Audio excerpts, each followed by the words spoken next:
Buen día para todos, estimados amigos que venimos compartiendo esta propuesta. Quiero decirles que tenemos una satisfacción enorme de tenerlos aquí reunidos una vez más para abordar algunos de los temas que consideramos estratégicos del país.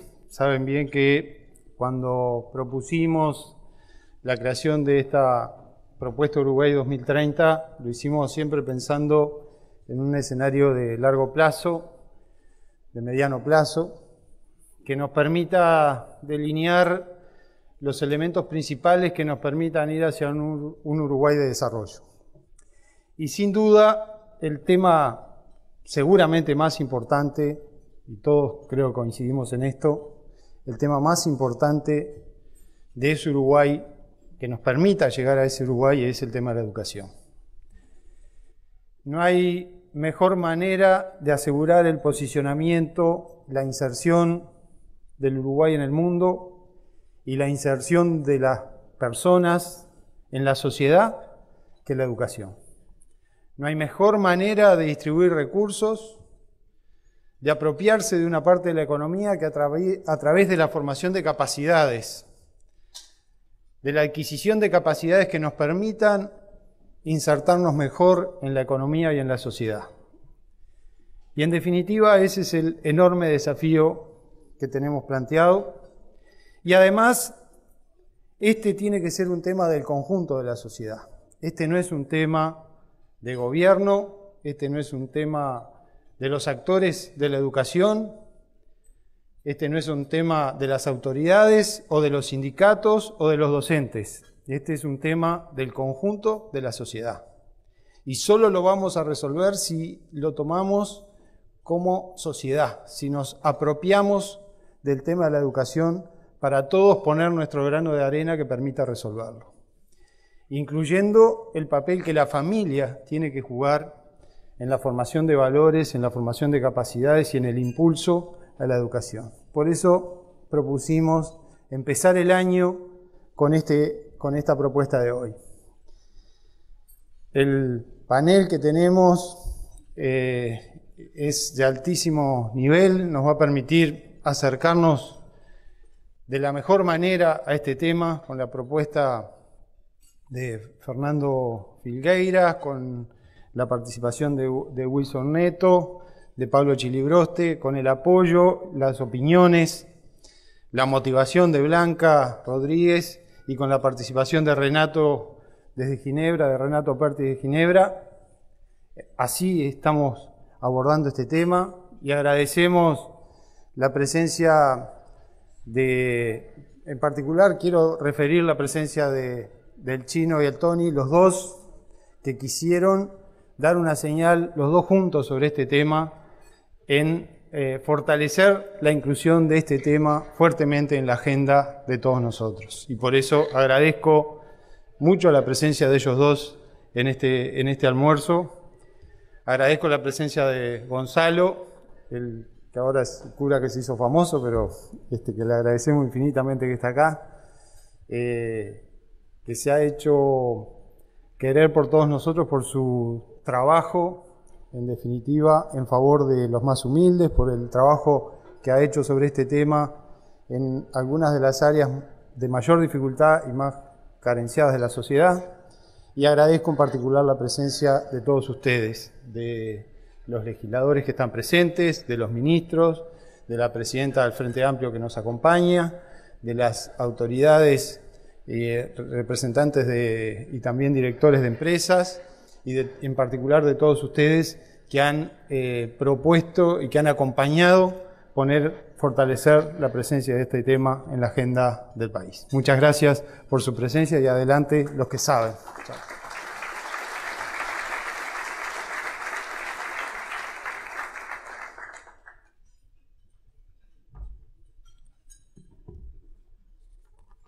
Muy buenos días a todos, en nombre de Propuesta Uruguay 2030, organismo que tengo la enorme satisfacción de presidir. Queremos anunciarle que estamos transmitiendo a través de Internet, a través del sitio web propuestauruguay2030.org, toda esta actividad para personas que no han podido llegar hasta aquí, pero que están siguiendo la transmisión a través de Internet. También habrán visto a la entrada que hay 2 banners que están anunciando algo que habíamos dicho en la última actividad, en el mes de diciembre. Ya se han instalado los grupos de pensamiento estratégico, 13 grupos en total. Está ahí la indicación de los temas que se están abordando y esperamos, como habíamos prometido, en el segundo semestre poder tener novedades y compartir con ustedes las reflexiones que esos grupos están elaborando. Estamos construyendo justamente un espacio libre de reflexión, sin ataduras, de debate fraterno, que sea fluido de ideas, y es por eso que nos pareció importante tener una mesa que tuviera pluralidad. De alguna manera, siguiendo también lo que decía Raúl y tomando como punto de apoyo que aquí están 2 personas que fueron y que son los directores responsables de la Murga Asaltantes con Patente, que este año les fue tan bien. En la despedida de esa murga hay una frase que dice: no hay nada más elocuente, no hay cínico más potente que el tiempo y su mecanismo. Las verdades envejecen más rápido que uno mismo. Por eso aquel parroquiano con una media sonrisa dijo sin mucha inocencia: a lo mejor no hay que creer tanto en lo que uno piensa. Y por lo tanto nos parece que un espacio de debate de ideas es un espacio también para abrir la duda como una oportunidad para cambiar, para transformar y para escuchar a otros. Fernando Filgueira va a ser la exposición central inicialmente. Es licenciado en Sociología por la Universidad de la República, doctor en Sociología por la Northwestern University. Ha publicado extensamente en revistas académicas especializadas en temas de estructura social, pobreza, desigualdad, así como política social en América Latina. Actualmente se desempeña como representante auxiliar del Fondo de Población de las Naciones Unidas, el UNFPA, en Uruguay, y previo a ello estuvo trabajando como oficial de Asuntos Sociales de la División de Desarrollo Social de la CEPAL en Chile, coordinando el panorama social de América Latina. Ha sido director del área de gestión y evaluación del Estado, de la Oficina de Planeamiento y Presupuesto. También se desempeñó previamente como coordinador del área de evaluaciones estadísticas educativas de la ANEP y fue coordinador académico del programa de investigación sobre exclusión social, pobreza e integración social de la Universidad Católica del Uruguay. A Fernando, así como a todos los expositores que se van a ir presentando, le agradecemos y lo invitamos a compartir estas ideas con nosotros. Bueno, buenas tardes a todos y a todas. En primer lugar, agradecer la invitación, es un gusto estar acá. Mientras ustedes comen, yo voy a hablar, espero no indigestar a nadie, y mi idea es pasar rápidamente a la presentación, porque no tenemos mucho tiempo y quisiéramos poder luego compartir en el debate más amplio con los colegas. Antes de iniciar la presentación, quiero hacer algunos agradecimientos especiales. El principal y fundamental es a colegas con los cuales he trabajado y que me han permitido ir construyendo parte de los argumentos y de las sugerencias que voy a colocar sobre la mesa.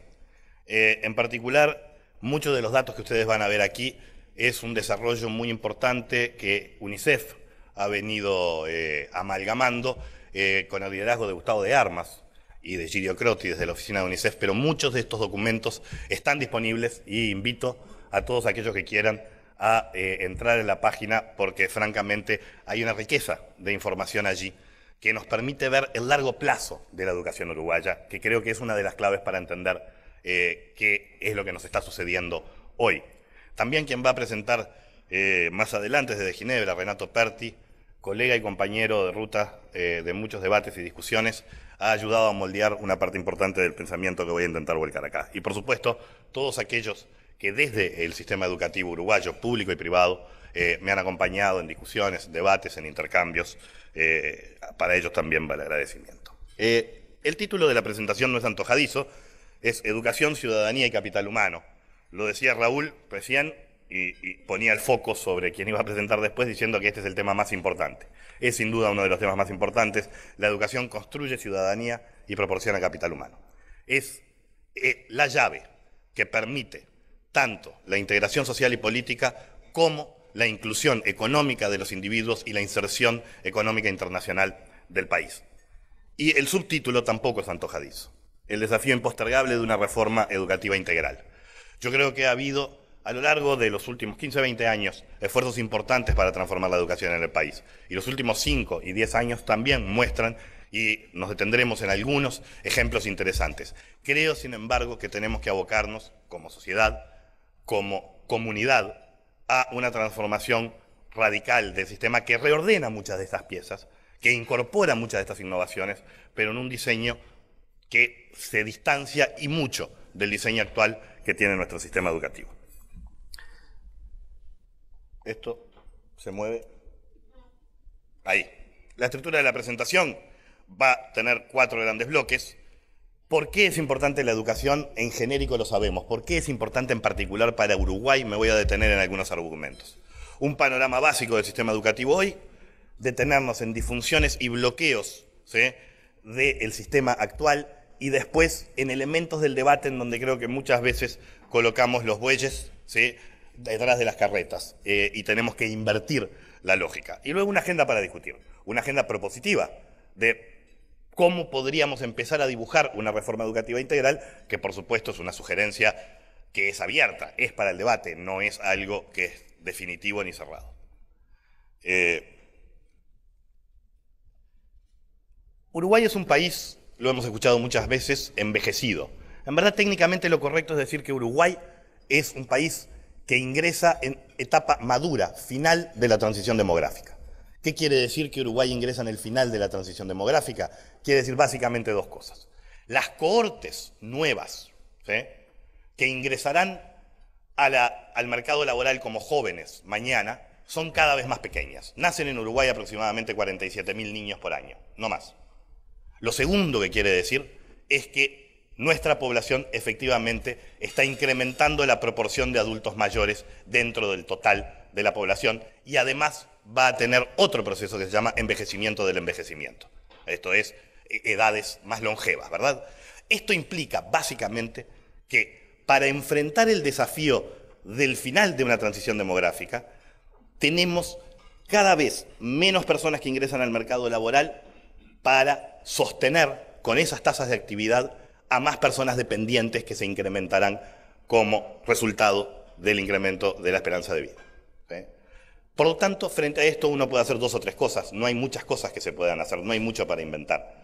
Una cosa es la incorporación más plena de la mujer al mercado laboral, porque son personas en edad activa que no siempre están incorporadas al mercado laboral. Esa es una clave. La otra clave fundamental es que nuestras generaciones futuras tienen que ser altamente productivas, ¿sí?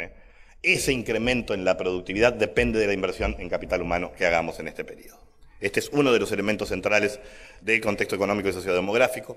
El segundo es una característica que ha acompañado al Uruguay en los últimos 20, 25 años y que es mala cosa, ¿sí?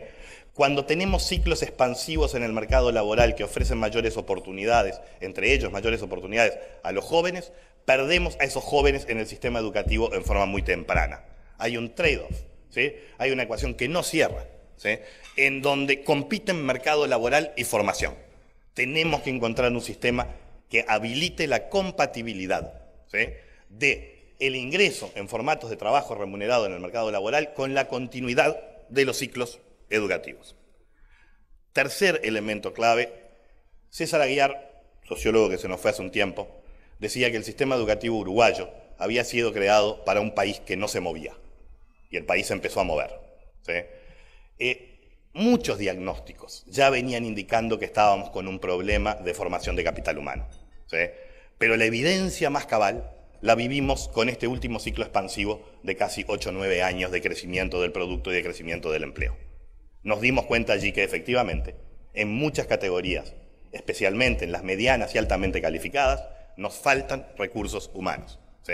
Esto genera problemas en las fronteras de la productividad de las empresas. Esto genera problemas de fuertes presiones salariales, porque hay muy pocos con esas calificaciones para hacerlo. Esto genera problemas en la fidelización de esos trabajadores a las empresas, porque hay muchas oportunidades para ellos, ya que hay pocos, ¿sí?, compitiendo por esos puestos. Entonces, aquí tenemos otro problema que también está dentro de los ciclos económicos, el premio a las calificaciones, ¿verdad?, y el problema educativo. Los últimos dos puntos que quiero marcar es: nuestra transición demográfica es peculiar. Uruguay tiene una transición demográfica en donde la tasa de fecundidad ya está por debajo del nivel de reemplazo, lo que llamamos en demografía nivel de reemplazo, debajo de 2,06, ¿sí?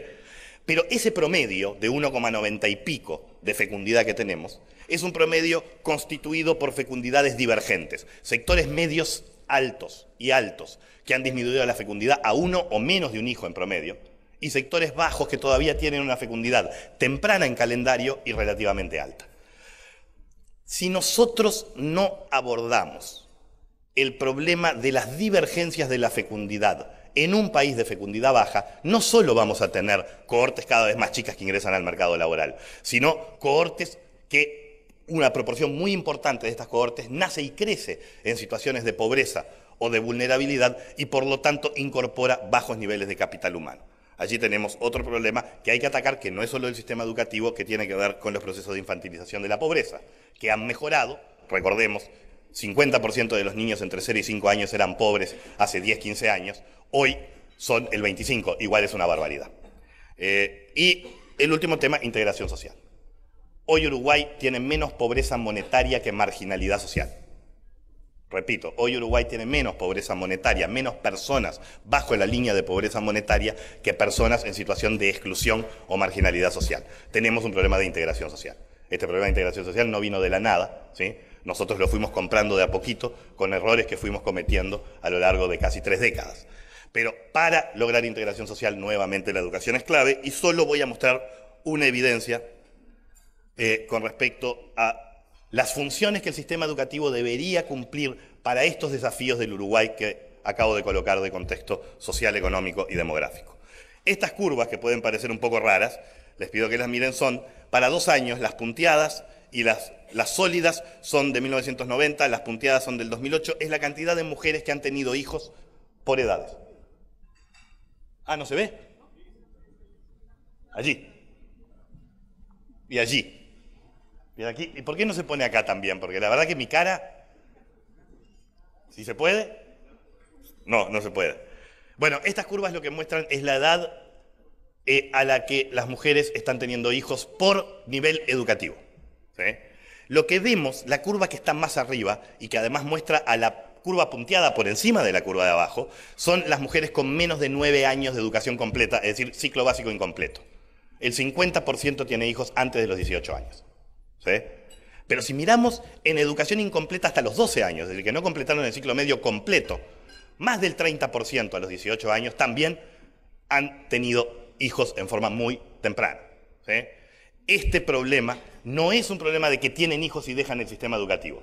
Esto está demostrado en un trabajo de Carmen Varela y Fosti. El problema es el inverso. Dejan el sistema educativo y después tienen hijos.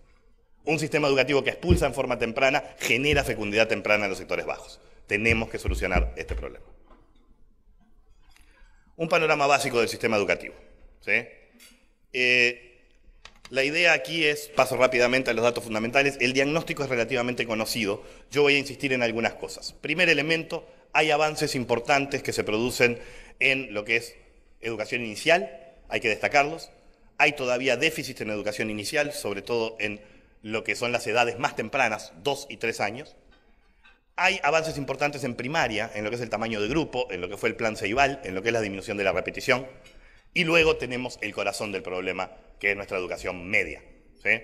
Nuestra educación media hoy constituye el corazón del problema. Parte del problema también lo encontramos en terciaria y sobre eso nos vamos a detener un poco. Voy a intentar avanzar un poco más rápido para llegar a la parte propositiva. El primer dato, aquí un trabajo no publicado aún, no salido del horno, de Gerardo Caetano y de Gustavo de Armas, muestra algo que es importante. Pur si mueve, decía Galileo, el país se mueve igual. A pesar de los problemas educativos que tenemos, miren las curvas de la matrícula. Lo que vemos es la matrícula de primaria creció durante la primera mitad del siglo, luego se estabiliza porque nuestras cohortes no aumentan, pero tenemos cobertura universal. Pero miren a la matrícula de secundaria, media, general y técnica. El incremento que se produce de la matrícula ha sido continuo, no así el egreso, pero el incremento de la matrícula ha sido muy importante. Y también es muy importante el incremento de la matrícula de terciaria. Si lográramos más eficiencia interna, esto es, más capacidad de egreso con formación adecuada en secundaria y en terciaria, nos estaríamos aproximando a muchas metas que yo luego voy a plantear como deseables. Logros en educación inicial. Fíjense, esto es la cobertura en las edades de 4 y de 5 años. ¿Sí? En las edades de 4 y de 5 años hemos tenido un proceso importante, una inversión fundamental que da inicio ya hace 15, 20 años y que nos permite decir hoy, acá los datos van hasta el 2008, si los tomáramos hasta el 2011, hoy está universalizada la cobertura en 5 años y está casi totalmente universalizada en 4 años. Tenemos algunos desafíos allí, pero no me voy a detener en ellos ahora, tienen que ver sobre todo con la asiduidad de la asistencia de estos niños. Tenemos algunos desafíos en lo que es educación inicial a edades más tempranas, en donde el sistema público como tal no opera, operan sí los centros CAIF y otras modalidades, pero esto muestra los datos por quintiles de ingresos, del 20% más rico al 20% más pobre de la población. Simplemente quiero señalarles que en las edades de 2 y 3 años, el quintil 1, el quintil 2 y el quintil 3, ¿sí?, tienen problemas de acceso. Es decir, y no es que no quieran las madres o los padres enviarlos. Fíjense en el quintil 4 y 5, los más ricos, las coberturas allí son del 80, del 90 y del 75%. Es decir, cuando hay capacidad monetaria, las familias vuelcan a los niños a un ambiente institucional de estimulación temprana en los 2 y 3 años, que además es un sistema de cuidados que permite y libera la capacidad de la mujer de incorporarse al mercado laboral. Elementos también positivos que tenemos que remarcar de primaria. La disminución del tamaño medio de grupo en primaria es muy importante, ¿sí? Siempre se habla de que en torno a los 20 y pocas personas es un tamaño adecuado de grupo, mucho más que eso genera problemas de didáctica, de pedagogía y de control de aula. Estos problemas estaban presentes en el país en el pasado, dado en parte nuestras disminuciones de cohortes, demográfica. Tenemos hoy un tamaño de grupo mucho mejor y dado también un aumento en la inversión educativa. Hay además una cosa importante, y sobre esto voy a volver varias veces, hay una disminución importante de la repetición en primaria. Lo voy a decir ya, después lo voy a repetir. La repetición como instrumento que se utiliza en el sistema no es parte de la solución, es parte del problema. Yo quisiera que eso fuera 0. Hay otros mecanismos para tomar decisiones, pero primaria logró disminuir la repetición. Fíjense que la repetición en primer año de escuela, en los contextos más desfavorables escolares, hace 10 años se ubicaba, ese dato no lo dice, porque estoy hablando de un promedio ahí en ese dato, se ubicaba en casi 35%. Hacíamos repetir en primer año de escuela al 35% de los niños de menores recursos. Los sacábamos de su cohorte, ¿sí?, los estigmatizábamos, y además la repetición como instrumento no funcionaba, mejorando las capacidades de los chiquilines en torno a todas las investigaciones que se hicieron. Es decir, que es buena noticia la caída de la repetición. Todavía yo creo que debe seguir bajando. Sabemos todos del plan Ceibal. Pasamos de poco menos de 8.000, 9.000 personas conectadas a 470.000 con chiquilines con conexión y con computadora. Esto es un gran logro del país, hay que atesorarlo como tal y hay que invertir sobre él. No es solo alfabetización digital, como dice el título, es también un conjunto de externalidades que permite el contar con este sistema, como lo es la experiencia fantástica, y acá el agradecimiento en particular a un colega dentro del sistema de la Administración Nacional de la Educación Pública, que es Andrés Peri, que es lo que se llama la evaluación en línea, que es un instrumento pedagógico extremadamente potente y que tenemos que seguir desarrollando. Ahora bien, acá vienen los problemas. Esto es un dato también construido desde UNICEF en su momento. Esto es la evolución del egreso de primaria, de media básica y de media superior. Soy daltónico, así que me puedo equivocar con los colores, pero creo que lo verde, ¿correcto?, lo más alto, es primaria, con niveles de egreso universales, básicamente, ¿sí?, y que tampoco tendríamos que esperar que aumentaran. Ya estaban universalizados los niveles de egreso hace muchos años, ¿sí?, hace 20 años, y se mantuvieron igual. Ahora miren en media básica y miren en media superior. Durante 20 años no hemos modificado nuestras tasas de egreso de media básica y de media superior. Esto es inaceptable para un país que quiere insertarse en una sociedad global del conocimiento, y esto es también imposible de aceptar si queremos construir sociedades básicamente integradas. Es decir, que la persistencia del estancamiento muestra un problema estructural del sistema. Mirémoslo en términos comparados, si nos queremos asustar un poco más. Si miramos en términos comparados, 39%, 39 es correcto, ¿no? El número. 39% de los chiquilines egresan de media superior. ¿Sí? El promedio simple para América Latina es superior al nuestro. Si se fijan, en verdad, los países que están debajo de nuestros niveles de egreso son Honduras, Guatemala y El Salvador. Todos los otros países están por encima. Esto no era cierto hace 20 años. Lo que pasa es que los otros países se movieron y nosotros no nos movimos. ¿Sí? Brasil se movió arriba del 50. Chile, que es el caso ejemplar, si se quiere, en este aspecto, se movió a prácticamente el 70 de egreso de secundaria superior. Parte de las luchas políticas que hoy están dando los estudiantes en Chile, que hemos escuchado, tiene que ver con que se masificó el egreso de secundaria. Están pidiendo igualdad de oportunidades en la universidad, porque hay un 70% que egresa. En Uruguay eso no es un problema porque hay un 39% que egresa. El otro problema es la desigualdad en estos logros. Y un segundo argumento que quiero desterrar: la razón por la cual el ciclo medio expulsa a jóvenes y adolescentes no puede explicarse por la pobreza ni la indigencia. ¿Sí? Los datos aquí lo muestran claramente. La población pobre de Argentina egresa un 42%. ¿Sí? Esa es una tasa de egreso superior a la población no pobre de Uruguay. ¿Sí? Es decir, que tenemos persistencia del estancamiento y además tenemos una distribución en donde, si miramos a las poblaciones sí pobres, cuántos egresan, es nada, no egresan. En verdad, no egresan de la secundaria superior. ¿Sí? Muchos de ellos no egresan del ciclo básico. Tenemos una pauta inconsistente, en verdad, porque en primaria tenemos logros importantes. Logros en matriculación, logros en egreso.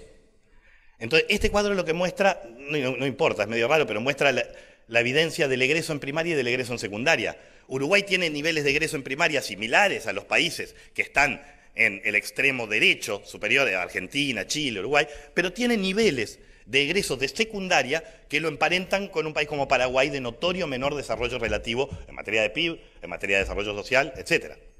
Ahora, uno podría decir, bueno, tal vez el problema es que el sistema de primaria forma muy mal y entonces después en el de secundaria no pueden funcionar. Bueno, por supuesto que hay muchas cosas a mejorar en el sistema de primaria, de eso no cabe duda. Primaria debe mejorar sus capacidades formativas. Pero este dato, y solo este dato que les muestro, es el promedio del puntaje en los sextos años de escuela comparado con otros países de América Latina.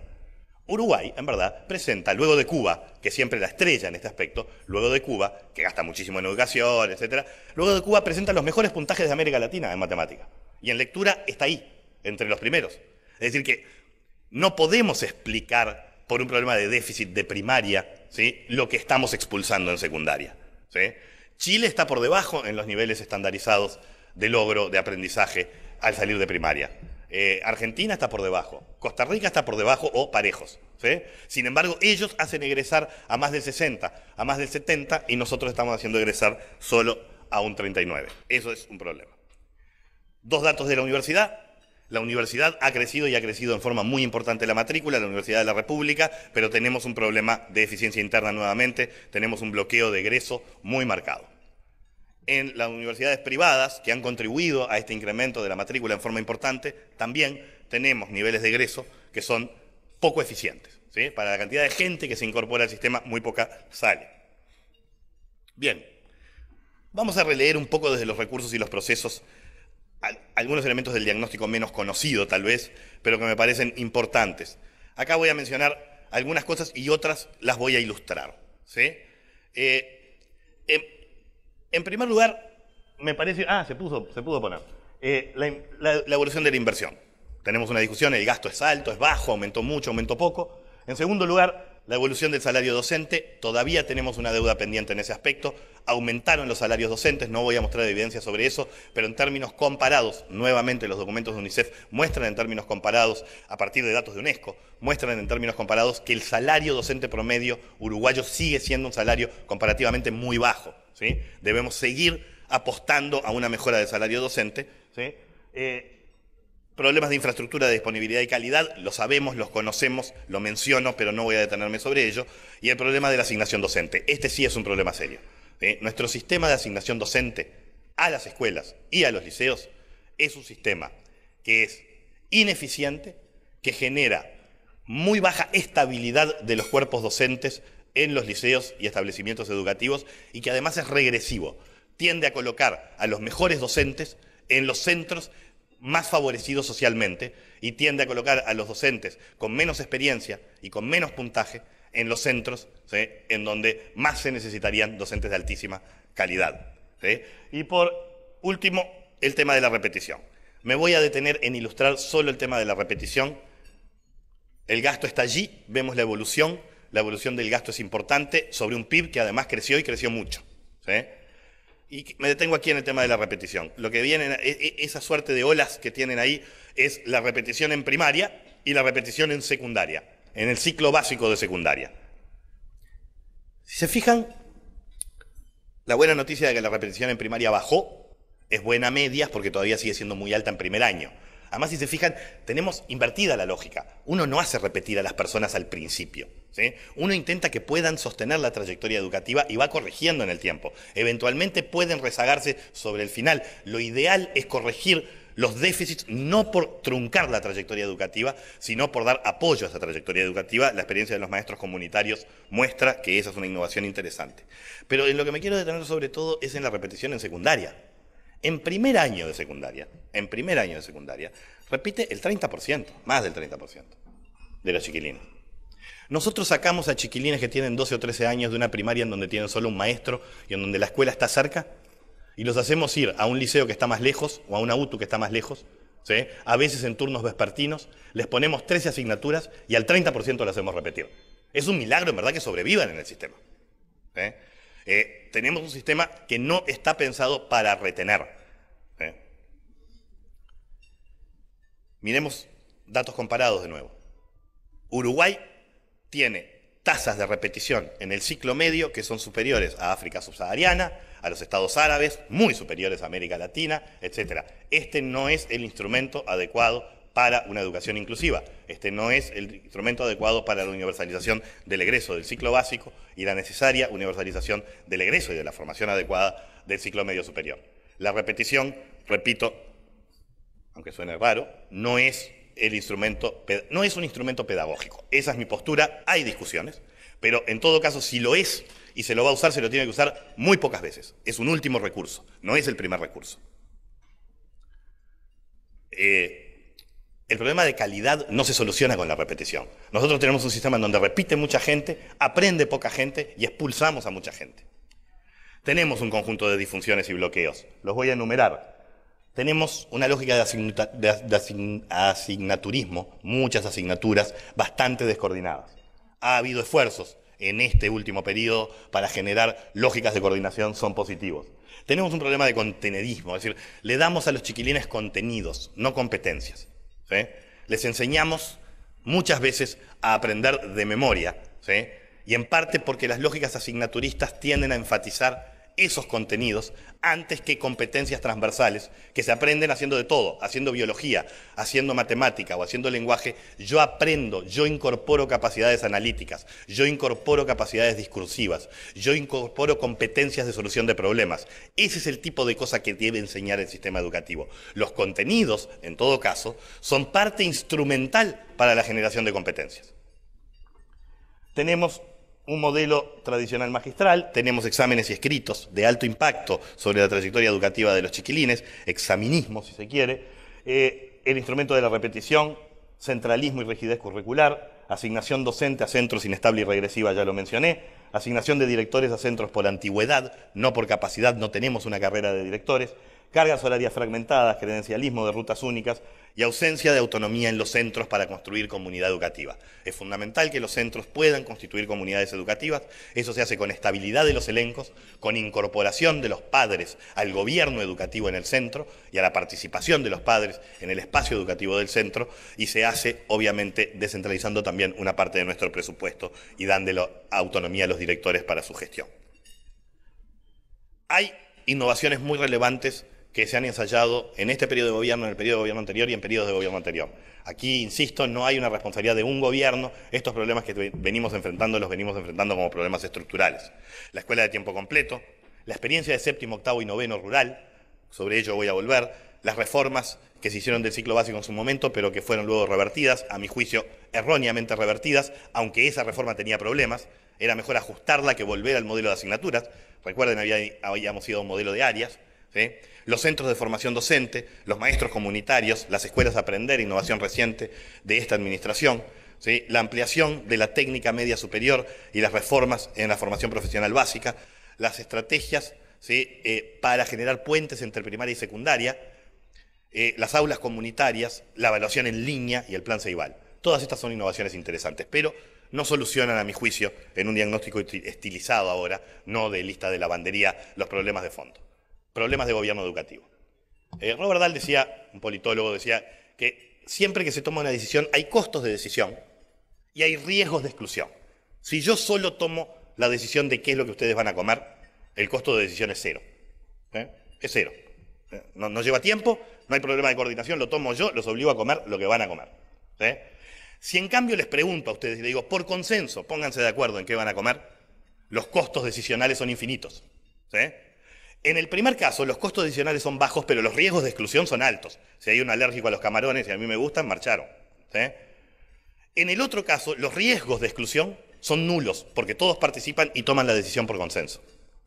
Pero los costos decisionales son infinitos. Nuestro sistema educativo es un sistema de gobierno educativo que tiende a costos decisionales infinitos. Es colectivo, es autónomo, es además de autónomo en el nivel del Codicen, los desconcentrados también son autónomos. Entonces, tenemos que reformar nuestro gobierno educativo. Tenemos una ley de educación que hicimos hace un tiempo. Yo creo que algunos avances genera, pero creo que hay que seguir insistiendo en que otros cambios son necesarios. Nuestro modelo de servicio, en particular en educación media, fracasa. En educación primaria debemos llevarlo a escuela de tiempo completo.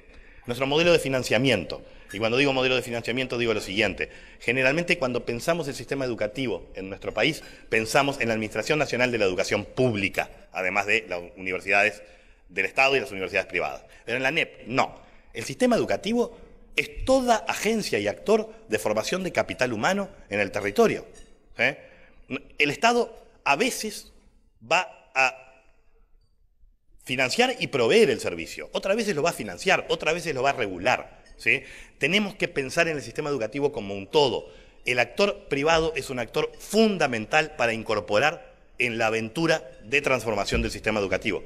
El modelo de gestión no articula un buen sistema de información que se ha ido desarrollando, sobre todo en primaria, no tanto en media, no lo articula con la planificación y con la evaluación adecuadamente, y tenemos una adaptación subóptima a la escasez. A ver, ¿por qué nuestro sistema de secundaria tiene tantos problemas? Nuestro sistema de secundaria nace torcido.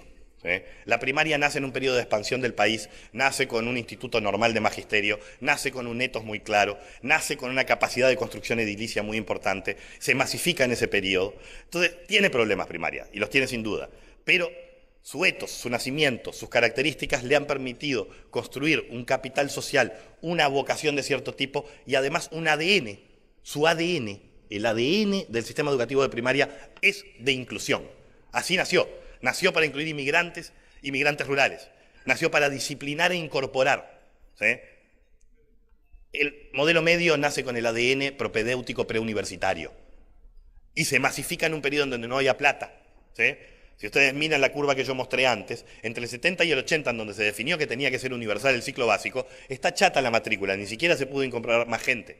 Entonces, este sistema medio nace torcido, nace con problemas, los viene arrastrando desde hace mucho tiempo y generó una adaptación subóptima a la escasez. Profesores que tienen para construir un salario razonable que estar en 3 o en 4 liceos diferentes tomando muchas materias diferentes. En promedio entre 40 y 50 horas, más de un 30% de los docentes en educación media. 40 y 50 horas presenciales. Presenciales. Más de 150 alumnos en promedio pasan por sus manos. ¿Qué posibilidad tienen, efectivamente, con 13 asignaturas que tenemos, luego de trabajar con el estudiante, de hacer seguimiento, etcétera? Esta es una adaptación subóptima a la escasez. Esto genera desmoralización docente y genera desmoralización del estudiante y expulsión del estudiante. Bien. Invirtamos la lógica en parte del debate. Las herramientas son importantes, pero lo que tenemos que pensar es, en verdad, qué tipo de ciudadanía queremos. Una vez que definimos qué tipo de ciudadanía y qué capital humano queremos, qué inclusión, cómo logramos inclusión y movilidad social, diversidad e igualdad de oportunidades, cómo generamos competencias, discernimiento y capacidades. Esta es la secuencia. La secuencia del debate en Uruguay es demasiado sobre las herramientas, sobre los instrumentos o sobre el gobierno, cosas que yo he tocado, pero quiero invertir la lógica. Primero, ¿qué sociedad queremos? Para la sociedad que queremos, ¿qué educación necesitamos? ¿Sí? La educación que necesitamos luego se va a desgranar en un conjunto de herramientas y de instrumentos. Aquí voy a poner así y lo voy a leer en voz alta, un tema de carretas y bueyes que yo creo que tenemos que desterrar del debate educativo. La política educativa no se discute desde el sistema educativo, también se discute en el sistema educativo, obviamente, pero su centro debe ser desde los grandes objetivos y metas fijadas por el sistema político para una sociedad deseable. El gobierno educativo no se discute desde el gobierno educativo de la educación pública, de la ANEP o de la UDELAR. Se discute desde el proyecto educativo de la comunidad expresada en el sistema político. El sistema educativo no es el sistema público formal de educación, es toda acción formativa de capital humano en donde el Estado hará la vez de regulador, financiador o proveedor. El modelo de centro, que lo hemos discutido y ha estado en el debate público, no se discute desde la actual relación que tienen los consejos desconcentrados de primaria y secundaria con los centros, ¿sí? Se discute desde el modelo de centro que queremos desarrollar para construir comunidad educativa. Los currículums de las asignaturas no se discuten desde las asignaturas. No es historia, matemática, lenguas, etcétera, que discuten sus currículums. Se discuten primero desde los objetivos generales de un marco curricular integrado y común, ¿sí? Los contenidos de las áreas o las asignaturas no se discuten desde los currículums, se discuten desde las competencias que queremos dar, ¿sí? La repetición no es un instrumento de evaluación, es el castigo frente a una evaluación insatisfactoria. La discusión calidad y cantidad no admite ambigüedades. Un sistema educativo que no retiene no es un sistema de calidad, ¿sí? Por lo tanto, ese es el desafío central que enfrentamos. Algunas cosas que creo que tenemos que tener claras para pensar para adelante, para pensar el país al 2030, para pensar lo que se viene en el debate político electoral, para pensar lo que se viene en un nuevo programa del gobierno que sea. Se me fue. Póngamelo de nuevo, porque ahí no veo nada. Ay, gracias. La reforma integral no se genera en forma endógena. No podemos esperar que el sistema educativo se reforme a sí mismo. Tiene que haber un liderazgo desde afuera. Después es muy importante que participen efectivamente los actores del sistema educativo. No se piensa la reforma primero desde los bloqueos, nunca desde lo que no podemos hacer. Primero, definamos los objetivos deseables. Segundo, definamos las metas cuantificables y definamos los instrumentos y las estrategias centrales. No se construye reforma sin los docentes, pero no se construye reforma solo con los docentes. No reforma integral. Toda reforma tendrá ganadores y perdedores. Es ingenuo pensar que nadie del colectivo docente, en un modelo de redefinición de la cantidad y número de asignaturas, no va a perder nadie. Hay que pensar en verdad cómo pagar esa pérdida y reconocer que allí hay intereses legítimos, ¿sí? Una reforma integral pasará necesariamente, y eso también hay que tenerlo claro, por un aumento del gasto en educación, una mejora salarial docente y un aumento en inversión, pero no un aumento del gasto en educación que ha dado algunos resultados, pero cuya efectividad marginal es muy baja. Por peso que ponemos adicional ahora, estamos en un nivel ya en donde no ganamos mucho ni en eficiencia, ni en eficacia, ni en calidad en el sistema, si no modificamos el sistema de gobierno, el sistema de incentivos, las modalidades. Y acá viene la propuesta. Son 6 láminas y termino.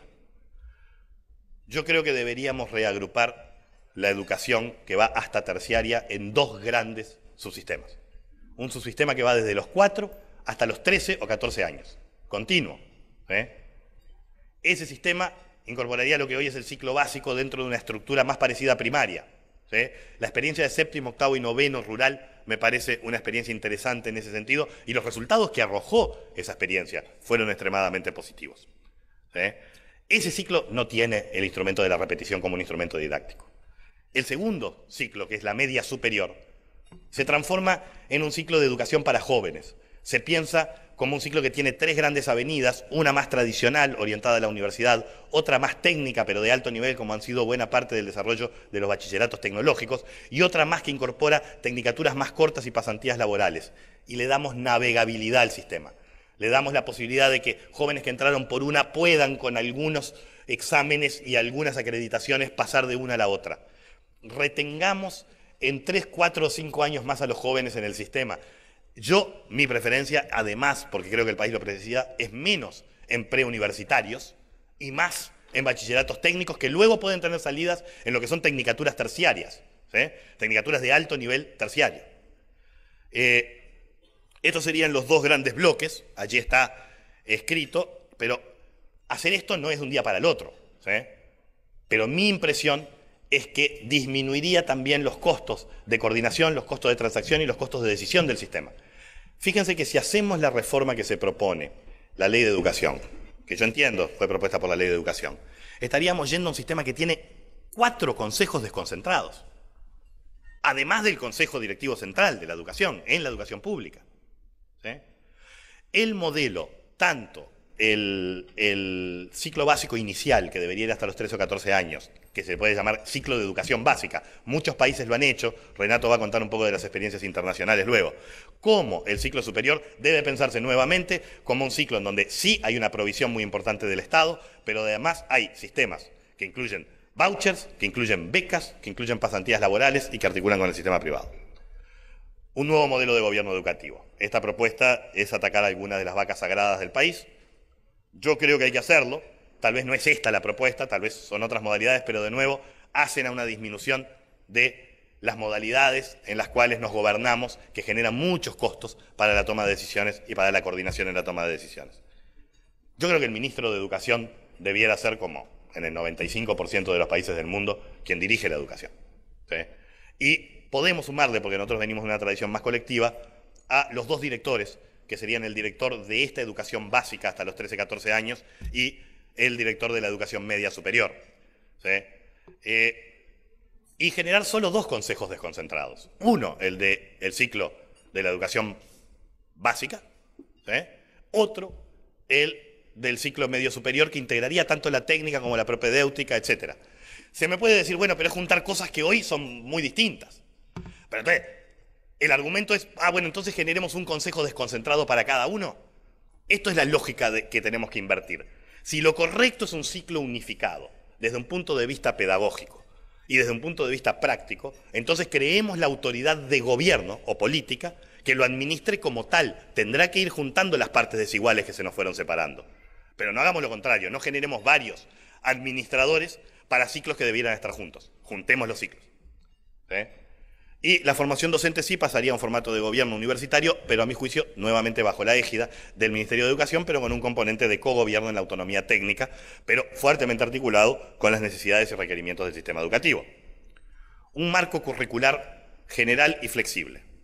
Y movernos desde una lógica de control inspectivo a una lógica de habilitación de proyectos, ¿sí? A mi juicio, deberíamos, nuevamente, definir, ¿sí?, un marco curricular común, que va de los 4 a los 18 años. ¿Sí? Estos son las grandes metas de lo que la educación quiere generar como competencias, capacidades y discernimiento de la población. Acá están, ¿sí? Y podemos generar algunas pruebas estandarizadas para ir ajustando estas metas a los 8 años, que sería el final del primer subciclo del ciclo grande de la educación básica, a los 14 años, que es el final de ese ciclo básico educativo, y a los 18 años. ¿Sí? Allí me parece que podemos mojonar en grandes competencias lo que precisamos, ¿sí? Deberíamos, además, crear un único cuerpo inspectivo. Todo esto puede parecer loco, porque hoy tenemos grupos de inspectores muy diferentes, inspectores de centros en primaria, inspectores de asignaturas, inspectores de centros en secundaria. Bueno, yo creo que el cuerpo inspectivo tiene que ser común, porque además la función del cuerpo inspectivo tiene que cambiar. Esto es un argumento que Renato Operti ha manejado en diferentes momentos. El cuerpo inspectivo debe ser un habilitador de la flexibilidad curricular, de los proyectos que se generan, de la capacidad de fomentar redes, ¿sí?, de colectivos docentes que aprenden entre ellos, mucho más que aquel que va a ver si se dio exactamente el contenido que la materia definía que se tenía que dar. No ese es el modelo. El modelo es un modelo de habilitación, de capacidades, ¿sí? Entonces, allí también tenemos que avanzar y luego tenemos que profundizar, a mi juicio, la herramienta de evaluación en línea, que el Plan Ceibal nos permite y que la extensión del Plan Ceibal hacia la educación media nos permite, porque es un instrumento potentísimo. La evaluación en línea es una evaluación estandarizada que realiza el docente, a la cual le dan los resultados al propio docente. El docente puede trabajar con esa evaluación en línea y luego puede ir a bibliotecas virtuales y a comunidades de práctica a ver cómo han solucionado el problema de los chiquilines que no están entendiendo bien cómo se hacen fracciones y cómo las fracciones sirven para solucionar un problema determinado, ¿sí? Un nuevo modelo de centro para el nuevo ciclo de la educación básica, sobre todo, ¿sí? Hay que suprimir el actual sistema de selección de centros y cargos, ¿sí? Hay que permitir una opción inicial y luego ir a una duración mínima para generar comunidad educativa de 5 años. Los docentes no se pueden mover cada año. Muchos docentes se mueven cada año en nuestro sistema. Se van de un liceo al otro, se van de un centro al otro, ¿sí? No es porque quieran, es porque el sistema está montado de una manera que tiende a incentivar esa lógica, ¿sí? Debemos permitir, a mi juicio también, de que la dirección tenga un mayor decir, ¿sí?, con respecto a los equipos docentes que se consolidan. Descentralizar entre el 20 y el 30% de los presupuestos que hoy se manejan para que lo maneje el centro educativo. El centro educativo implica la dirección e implica también los padres, ¿sí? El involucramiento de los padres cuando hay recursos a asignar, ¿sí?, va a ser mucho mayor y es bueno que sea así. ¿Cometerán errores los padres? Sí. Aprenderán también, pero debemos involucrarlos en la experiencia educativa y en la experiencia del centro. Carreras y formación específicas para directores de centros y facilitar a las directoras y a las comisiones de padres solicitar separaciones de cargos docentes y habilitar a las comisiones de padres a solicitar también el cambio de la dirección. Empoderar a aquellos que son los directamente beneficiarios, los niños y los jóvenes y sus familias. Docentes bien pagos, motivados y con poder real. Esto significa suprimir el actual sistema de salarios por antigüedad. Ya se avanzó en ese sentido, ha habido un avance, yo creo que hay que continuar. Crear en su lugar sistemas de incentivos por desempeño, por asignación de grados y de centros, en donde le damos progresividad. Si usted elige, esto se hizo con las escuelas de contexto crítico en su momento, si usted elige una escuela difícil, compleja, usted va a tener un valor agregado allí, ¿verdad? Eso me parece que es algo que deberíamos desarrollarlo mucho más y también para los centros en media. Y una carrera docente en donde las evaluaciones estandarizadas y los concursos de oposición y méritos se constituyen en una práctica cotidiana. Hoy la hay, pero sigue pesando demasiado la antigüedad. Sobre el marco curricular base y ajustes a nivel de centros, los docentes deberán presentar proyectos pedagógicos de sus grandes áreas, ¿sí?, a ser aprobados por un director que además tiene una formación como director y una formación pedagógica amplia, ¿sí? El aumento del salario al inicio de la carrera del docente es fundamental. Si queremos que gente elija la carrera docente y que la gente que elige la carrera docente sea gente que está dentro del grupo estudiantil capaz, ¿sí?, precisamos dar incentivos y esos incentivos suponen mejores salarios. No podemos pedirles a los docentes solo por etos y por militancia, elijan carreras que pagan muy poco. Y hoy todavía la carrera de docencia paga muy poco. Se puede moderar eso en lo que son las escalas subsiguientes de aumento, ¿sí?, y ello permitiría balancear de alguna manera la parte presupuestal, pero implica un costo adicional. ¿Cuáles son las metas que nos deberíamos plantear? Todo esto es para algunas metas cuantificables básicas, que obviamente no son el objetivo último, pero representan en parte el logro de ese objetivo. Universalicemos el acceso en 2 y 3 años para el 60% más pobre de la población. Lo podemos hacer, el costo fiscal, si lo programamos de acá al 2020, está a la mano. Tenemos que planteárnoslo como un objetivo central. La inversión temprana en 2 y 3 años, no saben cuántos problemas soluciona después en la trayectoria educativa del niño, ¿sí? Los estudios de Heckman recientes muestran claramente el costo, la relación costo-eficiencia de invertir tempranamente. No nos olvidemos de esa universalización temprana, tenemos que avanzar. Alcancemos la cobertura universal en centros de tiempo completo para el ciclo 4 a 14. Todos los países que han desarrollado sistemas educativos más potentes, la parte comparativa Renato va a hablar mucho de ello, han extendido el horario. Casi todos, algunos no, pero casi todos. Tenemos que extender nuestro horario, sirve para muchas cosas. Sirve para mejorar la capacitación de los chiquilines, sirve para continentar, sirve para alimentar, sirve para generar comunidad educativa, sirve para que las madres puedan desempeñarse en el mercado laboral. Universalizar el egreso en educación básica es una meta irrenunciable, aumentando además el egreso en tiempo. Completar el ciclo educativo básico para jóvenes entre 20 y 24 años, ¿sí? Que hoy Gustavo de Armas le llama los caídos en batalla. Es un porcentaje de la población que ya no los vamos a agarrar en el ciclo medio, ya se cayeron del ciclo medio. Se están haciendo muchas actividades para ello.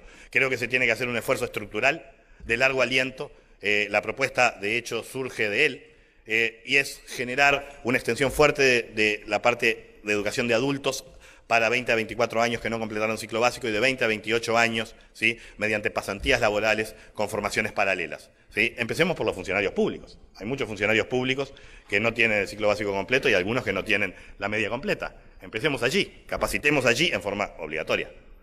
Universalicemos la llegada al grado del ciclo medio superior, lo que sería sexto de liceo hoy. Que lleguen todos, tal vez no egresen todos, pero que lleguen todos. Y dupliquemos la matrícula en terciaria. Esto posiblemente va a suceder igual, ¿sí? Pero sobre todo tripliquemos el egreso incluyendo la terciaria pública y privada en el 2025. Para hacer esto, ¿qué se precisa?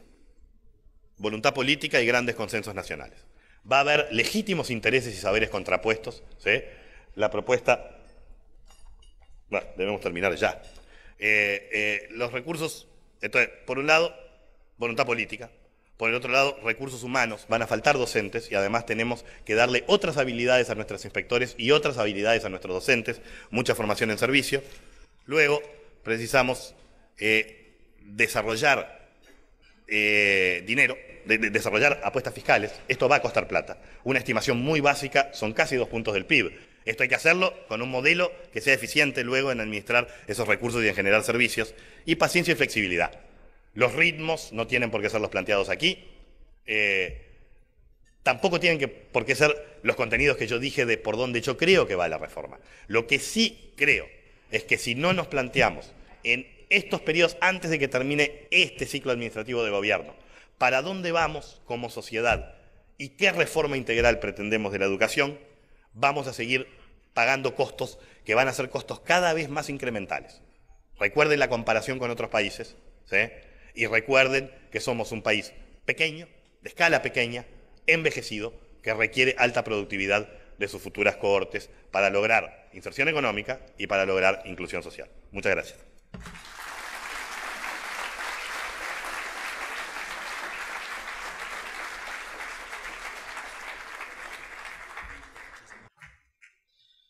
Muchas gracias a Fernando Filgueira por la presentación. Yo voy a dar paso ahora y le voy a pedir que tome la moderación de la segunda parte de esta actividad a Blanca Rodríguez, periodista, conductora de Subrayado, noticiero central del Canal 10, es asesora en comunicación del Plan Ceibal y en su trayectoria de televisión destacan diferentes programas especiales y ciclos de programas periodísticos y entrevistas a reconocidas figuras nacionales e internacionales. Además ha tenido una destacada participación en programas de radio, ha publicado varios libros y ha realizado capacitación y exposición en distintas actividades internacionales. Blanca Rodríguez, muchas gracias.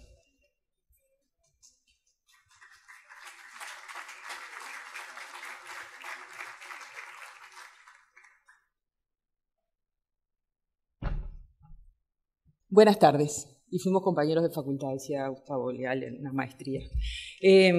Para mí es un gusto, es un desafío y es una oportunidad de estar al lado de gente tan talentosa como ustedes pudieron ver en el caso de Fernando Filgueira, pero como lo son también el resto de los integrantes del panel. Gente en la que yo además he trabajado con ellos varias veces. Debo destacar la coherencia en la argumentación, que a lo largo de los años lo único que hacen es volverla más sólida y volverse ellos más sólidos en esa argumentación, siempre con objetivos muy claros vinculados al mejoramiento de la educación. En este caso especialmente, además, con la mirada tan puesta en la inclusión, Resultó especialmente removedor esta ponencia de Fernando Filgueira. Yo creo que fue una especie de subir a un ring de boxeo y recibir todos los puñetazos juntos, pero para sacudirnos en una buena, como dicen los chiquilines. Y él, Gustavo Leal, señalaba un tramo de la murga Asaltantes con Patente, que yo creo que realmente hizo muchos aportes interesantes a nivel popular. Y uno de los cuplés de Asaltantes con Patente tenía como título Bien igual, ¿eh? Entonces yo creo que ese bien igual, que define a veces una lógica y una filosofía de vida, o sea, salimos décimo bien igual, llegaste último bien igual, repetiste bien igual, ese bien igual, sería bueno que fuéramos empezando a pensar en desterrarlo. Y tal vez una de las formas de empezar a desterrar ese bien igual, tan conformista, que tiene poco que ver con lo que fuimos y con nuestra historia, tenga que ver con ayornarnos en materia educativa, con abrir la cabeza a todos estos desafíos con los que podemos estar de acuerdo o no, pero por lo menos prestarnos a pensar todos estos desafíos que nos proponen, que nos propuso en este caso el sociólogo Fernando Filgueira. Como ustedes saben, a partir de ahora se suman a este panel dos integrantes más, el profesor Wilson Neto, que le invito a pasar, que es presidente del Consejo Directivo Central de la Administración Nacional de Educación Pública. El profesor Neto es profesor de física, egresado del IPA, donde después a su vez se desempeñó como profesor de futuros profesores en su área. Fue profesor de enseñanza secundaria y de UTU por más de 20 años, hasta que asumió como director general del Consejo de Educación Técnico Profesional, que fue su cargo anterior al actual en el que está al frente del CODICEN. Y también invitamos a pasar al doctor Pablo Chilibroste, como ustedes saben es uno de los directores de la recientemente creada UTEC, la Universidad Tecnológica del Uruguay.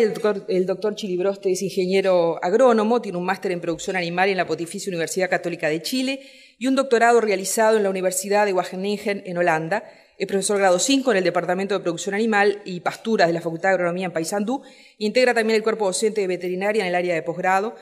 Y bueno, tiene un extensísimo currículo también. Y nos está acompañando desde Ginebra, que ya ha estado viendo toda esta exposición y va a participar sobre el final de la misma, el doctor Renato Perti, sociólogo que coordina el programa de servicios de apoyo curricular de la Oficina Internacional de Educación de la UNESCO, con sede en Ginebra, Suiza, y tiene a su cargo la implementación de programas de formación en diseño y desarrollo curricular en África, América Latina y países árabes.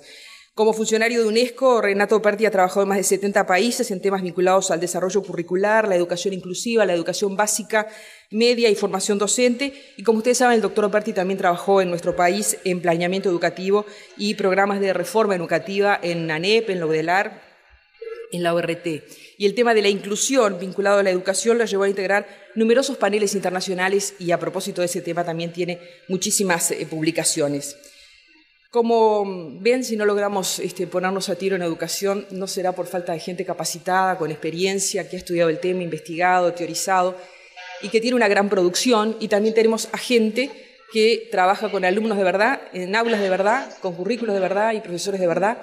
Y entonces vamos a ver si podemos compatibilizar todas esas cosas. El tema está en qué hacemos con todo lo que esta gente ha estudiado, investigado y producido. El tema está en cómo hacemos para que eso no quede en estas presentaciones formidables que le generan a ellos un reconocimiento internacional impresionante, que no queden publicaciones que se van poniendo viejas, sino que realmente los planificadores de educación, los planificadores, los decisores políticos, bueno, Filgueira ahí planteaba un desafío importante, que es quienes tienen que tomar decisiones en materia de gobierno de la educación, y eso incorpora a muchas de las personas que están aquí presentes. Entonces, a partir de este momento vamos a conversar un poco sobre algunas de las cosas que señalaba Filgueira, y si les parece, empezamos por la... ¿Escucha? Empezamos por la placa que señalaba precisamente las disfunciones y los bloqueos que tiene el sistema educativo, a ver si, por ejemplo, el profesor Neto coincide con algunas de esas disfunciones y bloqueos, ya que le toca estar al frente precisamente del organismo que toma en este momento decisiones en materia de educación, pero bueno, su llegada a ese cargo es nueva, Neto, pero tiene una larga trayectoria en secundaria y en UTU. Esas discusiones con todos los sismos que nos ponía allí Filgueira, repeticionismo, centralismo, asignaturismo, contenidismo, ¿usted coincide que eso es un bloqueo y es una disfunción del sistema educativo? Bueno, en realidad es importante destacar que el sistema educativo tiene severas dificultades, primero en el hecho de si es realmente un sistema. discutir previamente si lo que constituimos hoy o denominamos hoy es realmente un sistema. Y en segundo lugar, claramente asumir que las transformaciones de la magnitud que hoy el Uruguay se propone a través de distintas instituciones y particularmente las instituciones de educación, tiene que encontrarnos y desafiarnos respecto a dimensiones de carácter político, dimensiones de carácter institucional y dimensiones de carácter pedagógico. Aquí Fernando ha hecho mención a todas ellas en forma transversal, ¿sí? Claramente participan del análisis de las dificultades y las proyecciones reales, futuras, de cambio. Desde el punto de vista de la dimensión política, yo rescataría en una sociedad que no solamente su sistema educativo tuvo un carácter selectivo en su constitución a nivel de la educación media, sino en una sociedad que se conformó en una estructura, ¿sí?, de carácter selectivo, hoy claramente debe desafiarse a que la igualdad de oportunidades, la inclusión al conocimiento, debe de universalizarse. Elemento que no solamente hace responsable en su transformación al sistema, sino que hace responsables todos y cada uno de los ciudadanos que componemos esta sociedad. Todos y cada uno realmente queremos que las oportunidades que cada vez en nuestro país se incrementan positivamente estén en manos de todos y cada uno de los integrantes de la sociedad. Todos y cada uno realmente queremos transformar la educación y el sistema para que luego aquello que solamente las capacidades, los talentos son los que nos ponen y nos enfrentan a ocupar esos espacios que constituyen y construyen las sociedades. Bueno, la dimensión política en ese sentido yo creo que es relevante para pensar después cualquier institución. Y por supuesto, cómo no, una institución tan relevante como lo es la educación. Desde el punto de vista institucional y retomando algunos de los planteos, por supuesto que se requieren transformaciones, porque el centro tiene que estar en el desarrollo humano. El desarrollo humano del niño, el desarrollo humano del adolescente, el desarrollo humano de los jóvenes. A partir de ahí, una educación para niños y una educación para jóvenes debe ser el lema. Y luego, por supuesto, arrastrando cultura, también observando los grandes avances desde el punto de vista científico que han tenido distintas áreas y particularmente también el mundo de la educación, retomar desde ahí para sentirnos, yo diría libres de pensar y construir una estructura de orden institucional que cumpla con estos objetivos. Pero en ese sentido yo creo que hay dos etapas. Hay una etapa de carácter conceptual y hay una etapa de carácter arquitectónico. Siempre volvemos a cuál es la arquitectura. Siempre volvemos a cuál debe ser la mejor forma de organización. Y no discutimos cuáles son los problemas que hemos tenido para no poder conceptualmente avanzar en estas ideas a lo largo de los últimos 20 años. ¿Se refiere a la estructura del gobierno de la educación? Claro, la arquitectura, digamos. Siempre parece que la solución pasa por reformular una arquitectura en la educación y no rediscutir los problemas de fondo, conceptuales que tenemos que, de alguna manera, si no los abordamos y si no tenemos la altura suficiente para ponerlos en debate, ninguna arquitectura va a permitir las transformaciones y arribar a los objetivos propuestos. Por ejemplo. Y del punto... Por ejemplo. Bueno, por ejemplo, se hacía referencia a los puntos o los elementos a considerar en el marco de una reforma. Particularmente lo que Fernando planteaba. Yo en ese sentido pensaba, a ver, ya que estamos en el bicentenario de las instituciones del año 13, ya que hay una persona muy respetable, por lo menos para mí, inclusive que admiro desde el punto de vista profesional, como es Caetano, profesor, historiador, investigador, politólogo, él hace referencia a algo que no es ingenuo, me parece absolutamente profundo cuando se trata de una transformación, de un cambio o de una revolución. Y cuando se refiere a Artigas, establece, Artigas en realidad no tiene sentido en sí mismo si no existiera el artiguismo. Y acota a continuación, Artigas tuvo ese trayecto y tuvo ese reconocimiento y tuvo ese éxito más allá de los fracasos concretos luego en sus propuestas, porque era un conductor, pero tenía la sensibilidad de ser un conducido. Entonces, cuando hablamos de transformaciones y hablamos de conducciones, elementos claros, apoyo a nivel político, por otro lado, liderazgo, y por otro lado, organización, para provocar cualquier transformación. No podemos descuidar en algo tan sensible como la educación que quien la lleve adelante o los equipos que la lleven adelante tienen que tener la sensibilidad de haber construido previamente una base tan sólida como para sentirse también en esa conducción, ser conducidos. Y estos debates que nosotros tenemos hoy aquí no son comunes en todos los centros educativos del país. Estos debates que tenemos aquí no son materia cotidiana en los distintos departamentos del país. Y yo me pregunto, ¿por qué no lo son? Digamos, todos los esfuerzos que se han hecho en estos años no han promovido el liderazgo docente. no han promovido el análisis y la discusión de estos temas? ¿Acaso las sociedades y los profesionales de la educación que están en torno a las sociedades, ¿sí?, tienen un débil conocimiento de esta temática? ¿O tienen un grado de perversidad tal que a pesar de tener el conocimiento no están dispuestos a abordarlo?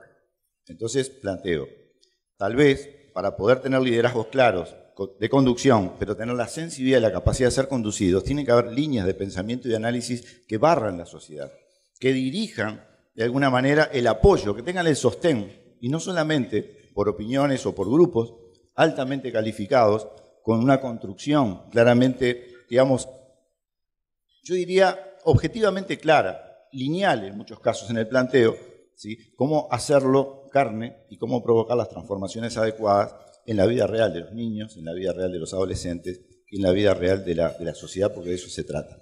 Y te redondeo, desde el punto de vista pedagógico, sin lugar a dudas, desafíos claros, ¿sí?, con currículos que claramente tienen que tener y definir dimensiones que permitan de alguna manera que ninguno de ellos, independientemente del lugar donde se piense, la integralidad en la formación de los jóvenes esté presente.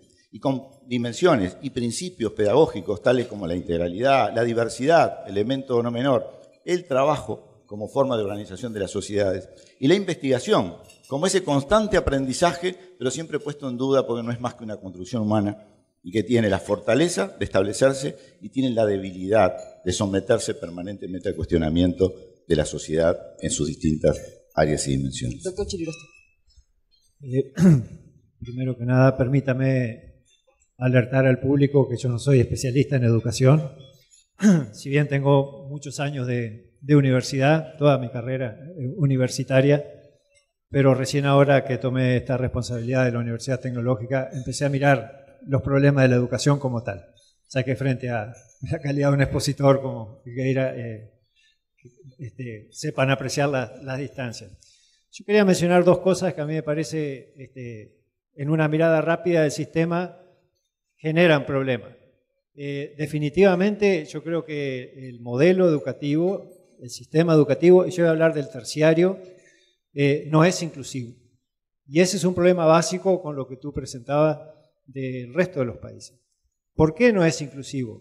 Y yo creo que no es inclusivo, más allá de que sea gratuito el acceso a la educación pública terciaria, haya acceso gratuito, no es inclusivo porque realmente las oportunidades que hay una vez franqueada la barrera de la educación media superior son pocas.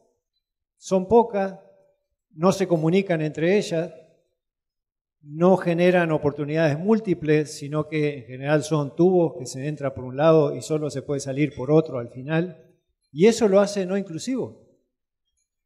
Yo no sé si esa pregunta se ha hecho, pero me imagino que para un estudiante que está pedaleando en tercero o cuarto del liceo y mira qué es lo que viene después, y está pedaleando tercero y cuarto, sus expectativas no deben de ser altas, porque su expectativa va a ser o ir a Montevideo o ir a la UTU, que es lo que tiene más cercano, pero después ese tramo técnico de la UTU, en el mejor de los casos, lo va a arrimar a un oficio, pero después no hay comunicación, no hay proyección a otro lugar.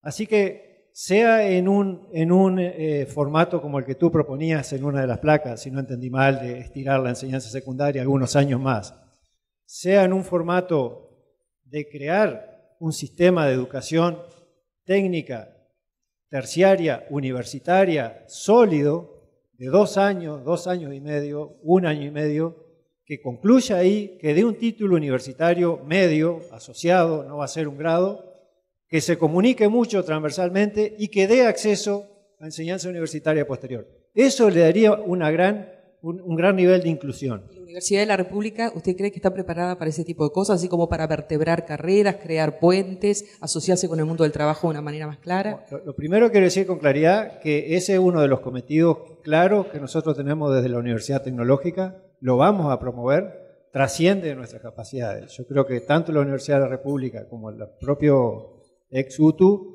debieran venirse a discutir este problema y ver qué solución se le puede. Pero falta un componente en el sistema, que si no está ese componente, yo creo que los temas de inclusión, de poder reciclarse, de no perderse en el camino, de un estudiante que entra directo a facultad y en segundo o tercer año se pierde en el camino, hay más del 50%, ¿a dónde van? ¿Qué opciones de reingreso al sistema tienen? El sistema desde ese punto de vista es muy poco inclusivo, muy poco amigable y creo que no va a ayudar a levantar ninguna de las observaciones que tal cual está definido hoy. Hay que levantar eso. Chilibros, te vio que también una de las placas mencionaba un tema que parece especialmente complejo acá, que es la vinculación con el sector privado. Exactamente. Lo que pasa es que ahí yo creo que empiezan la construcción de las soluciones. Primero, hay que construir ese componente. Yo no tengo opinión hoy si es en la modalidad que planteó él en la exposición, ni siquiera se me ha ocurrido antes que eso era una opción, o si pasa por construir un cordón. Porque acá tenemos un segundo tema. Para que sea inclusivo, esa etapa tiene que estar cerca en el territorio a los estudiantes. No puede estar concentrado en 3 lugares. Tiene que estar muy cerca en el territorio a los estudiantes. Entonces hay temas, los temas de transversabilidad, los temas de reciclaje, que sea muy flexible, que haya muchas posibilidades de moverse. La innovación en los métodos. Uruguay no puede no hacer un uso intensivo de la técnica de la información y la comunicación, no puede no tener una educación a distancia masiva, no puede no tenerla con las dificultades de distancia que tiene, de comunicación que tiene, etc. Y con la inversión que está haciendo, está haciendo en conectividad. Perfil emprendedor. Ese perfil tiene que estar muy temprano para poder formar no solo empleados, sino emprendedores y fundamentalmente emprendedores. ¿Y vínculo con el sector productivo? Sí, también. Tiene que ser desde el inicio parte del proceso de formación. Yo creo que eso aumentaría enormemente las expectativas y más allá de todo lo que se pueda mejorar, y yo no hablo sinceramente porque no conozco en la enseñanza primaria y secundaria, el nivel de expectativas aumentaría en forma importante, a mi juicio, y permitiría transitar mejor o saltar mejor esas barreras que están hoy como barreras reales para que los estudiantes no terminen el ciclo medio. En la placa 31, si los compañeros lo pueden poner, allí se señalaba con respecto al gobierno de la educación y con respecto a la política educativa que esta no se construye desde los organismos que están al frente de la educación, sino que allí el sistema educativo debe estar vinculado con el sistema político y es el sistema político quien piensa en función de una sociedad que imagina cuál es la educación que quiere para esa sociedad y a partir de allí empieza todo. Neto, la pregunta es, lo decía también Filgueira, este tipo de cosas duelen, este tipo de cosas generan problemas. El asunto es la madurez y la maduración interna que haya para un proceso de este tipo, tanto en el sistema político, para privarse los temas de educación, porque alguien desde la educación puede decir, pero ¿qué nivel de formación e información tiene el sistema político para tomar decisiones vinculadas al sistema educativo? ¿No? Supongo que va a haber experiencia internacional al respecto. Y lo otro es qué capacidad hay en la educación de que desde afuera le estén haciendo algún tipo de señalamiento en ese sentido. Bueno, en realidad, no es novedad para nuestro país que el sistema educativo no está desligado del sistema político. De hecho, los cargos que definen las autoridades de la educación a nivel del sistema político en su conjunto tienen que tener la aprobación, algunos de ellos, ¿sí?, de 2/3 del Senado y otros son elegidos directamente a nivel de los lineamientos de carácter educativo que esos sectores en particular, esos momentos de la sociedad en particular, a nivel político y en este caso a nivel educativo, pretenden instalar. La autonomía es una autonomía de carácter técnico, pero en definitiva los nexos, y más en este periodo, yo puedo hacerme cargo del 2005 a la fecha. Con muchas personas que hoy aquí nos hemos encontrado, venimos trabajando en diversas situaciones, ministerios, empresarios, trabajadores. En realidad, la modalidad interinstitucional, a mi entender, no tiene marcha atrás en el Uruguay. Aquella balcanización, ¿sí?, que muchas veces había ideas muy interesantes, pero muy difíciles de llevar a la práctica porque aisladamente cada parte no podía consolidarla, hoy en día están ahí a uso de la sociedad y a desarrollo de los territorios. O sea que, en definitiva, el poder político, o sea, las autoridades de la educación en su conjunto, tienen independencia del poder político y habría que ver cómo se provocan los nombramientos para comenzar a poner, yo diría, ligeramente en duda una aseveración de esa magnitud. Ahora, el problema es el siguiente: cómo el sistema educativo, como cualquier otra institución, pone en marcha y en territorio, plasma en la realidad las políticas públicas que están establecidas a nivel nacional.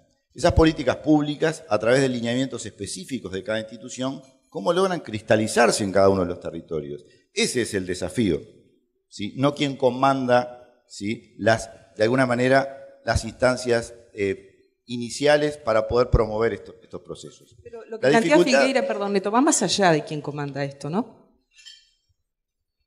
No, pero en verdad yo estoy muy de acuerdo con Neto, primero en que no es la arquitectura institucional la que va a solucionar los problemas de fondo de la educación, eso es claro.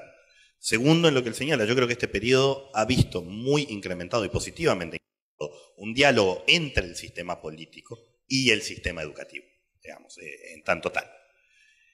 Yo creo que el problema de la autonomía no es el problema central. Yo lo que creo que es un problema de los costos de coordinación, ¿sí? Y los costos decisionales de sistemas colectivos con muchos componentes de autonomía a la interna. Yo creo que eso genera costos decisionales. Neto lo tiene que estar viviendo, no tengo ninguna duda en el CODICET. Es decir, la toma de decisiones es una toma de decisiones que tiene pocos riesgos de exclusión, pero tiene muchos costos de decisión, de tiempos de decisión y de cómo esto lleva.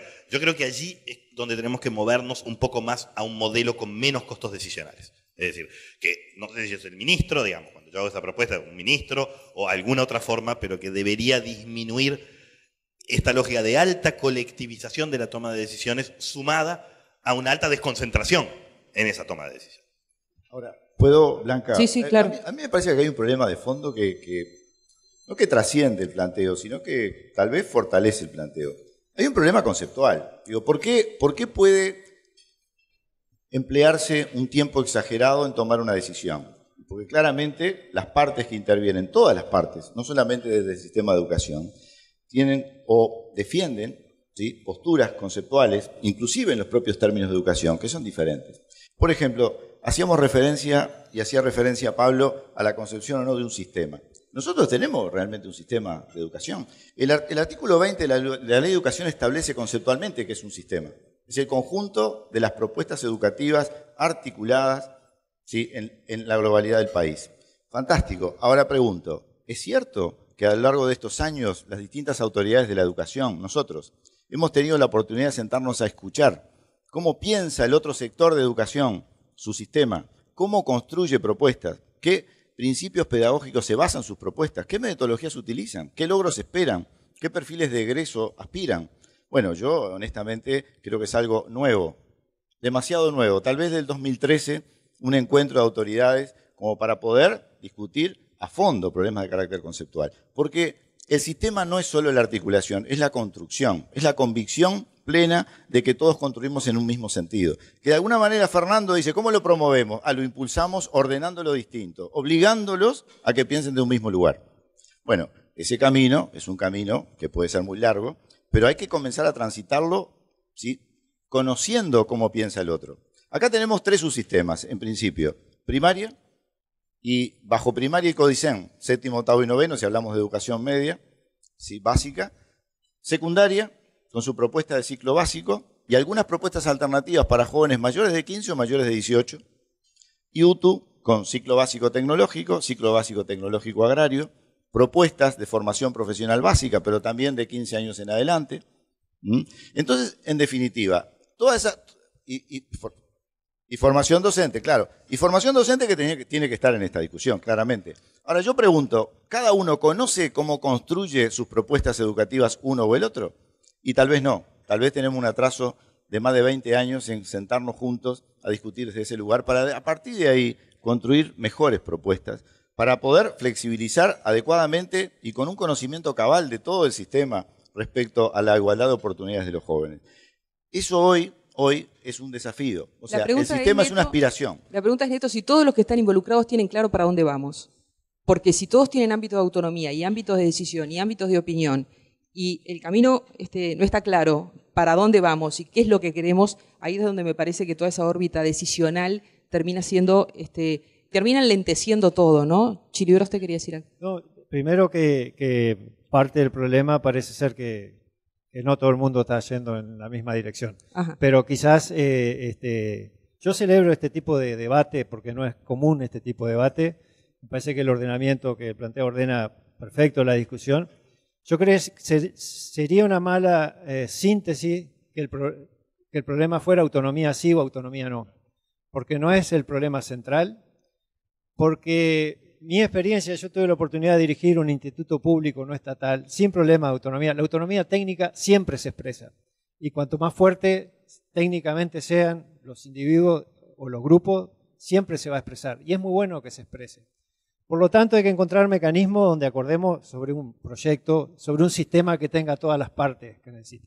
Yo quería comentar, si me da un minuto, sobre otra parte que me parece central en este debate, que por razones obvias quedó afuera hoy, porque además él habló de abajo hacia arriba, yo estoy mirando un poco más a la parte de arriba, porque yo creo que es un componente que falta, que claramente falta y dificulta encontrar respuestas positivas al agregado de dinero, a las decisiones, a la buena voluntad, etcétera. Creo que faltan algunos componentes, algunas partes del sistema educativo.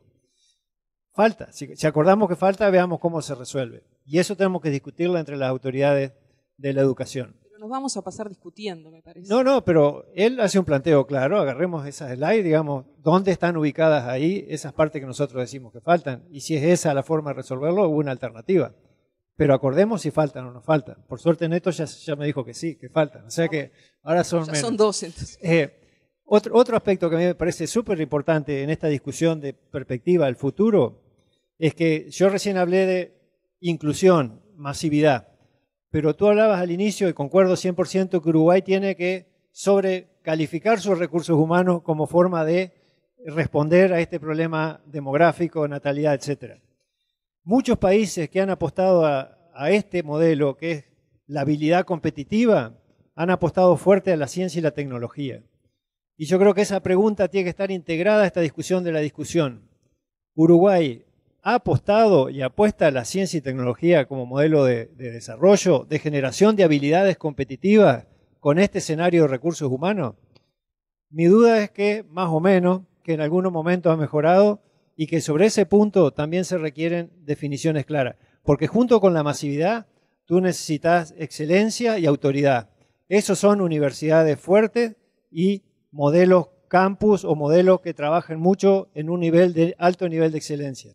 Eso requiere recursos públicos y, por supuesto, privados, vínculos con las empresas, etc. Y para mí ese tema tampoco está claro que en Uruguay esté despejado. Esa ha sido la estrategia de muchos países frente a las crisis y que no han podido ni subsidiar ni no comerciar, porque son comerciantes y son agrícolas. Apostaron a la habilidad competitiva y lo hicieron apostando a la ciencia y la tecnología. Y eso amplifica el campo de discusión y los actores que participan en la parte alta del bonete. Bien, tenemos que irnos por videoconferencia con el doctor Renato Perti, que está en Ginebra, Suiza, siguiendo precisamente este debate y que también tiene allí un aporte para realizar. Ya hicimos la presentación, Renato, al principio de este debate de tu currículo. Te escuchamos, buenas tardes.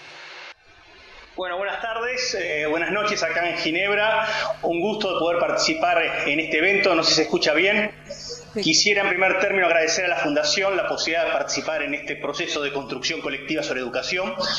Y me gustaría mencionar 3 elementos fundamentales que surgen del debate de los colegas. Un primero, cuando Raúl empezó hoy la locución, él dijo que la educación es tema de la sociedad. No nos olvidemos que cuando hablamos de educación, hablamos de todos y de todas. De los educadores, de los empresarios, los sindicalistas, de la sociedad civil, de las madres, de los padres, de las comunidades y de los alumnos. No nos olvidemos que la educación no es patrimonio de nadie, es de la sociedad en su conjunto. El segundo elemento es que quedó muy claro en la presentación de Fernando que lo que él esbozó como una agenda comprensiva de cambio es lo que pasa en el mundo. Yo diría, simplemente tratando de aportar Blanca un granito al debate, que lo que Fernando esbozó es lo que los países que más progresan están haciendo. Creo que hay evidencia, no solo en los países del norte, también del sur. Brasil, China, para dar otros ejemplos, Corea, Singapur, para no hablar solo de Europa. Por ahí va el mundo. Reconozcámoslo o no, pero por ahí va el mundo. Y en tercer lugar, es que lo que decían los colegas de la ANEP, el presidente y el colega de la UTEC, yo rescato 2 cosas muy importantes de lo que ellos hablaban. El reconocimiento de la necesidad de la transformación, y la transformación en profundidad, y la vocación inclusiva. Hoy lo que caracteriza a los sistemas educativos en el mundo es su vocación de inclusión.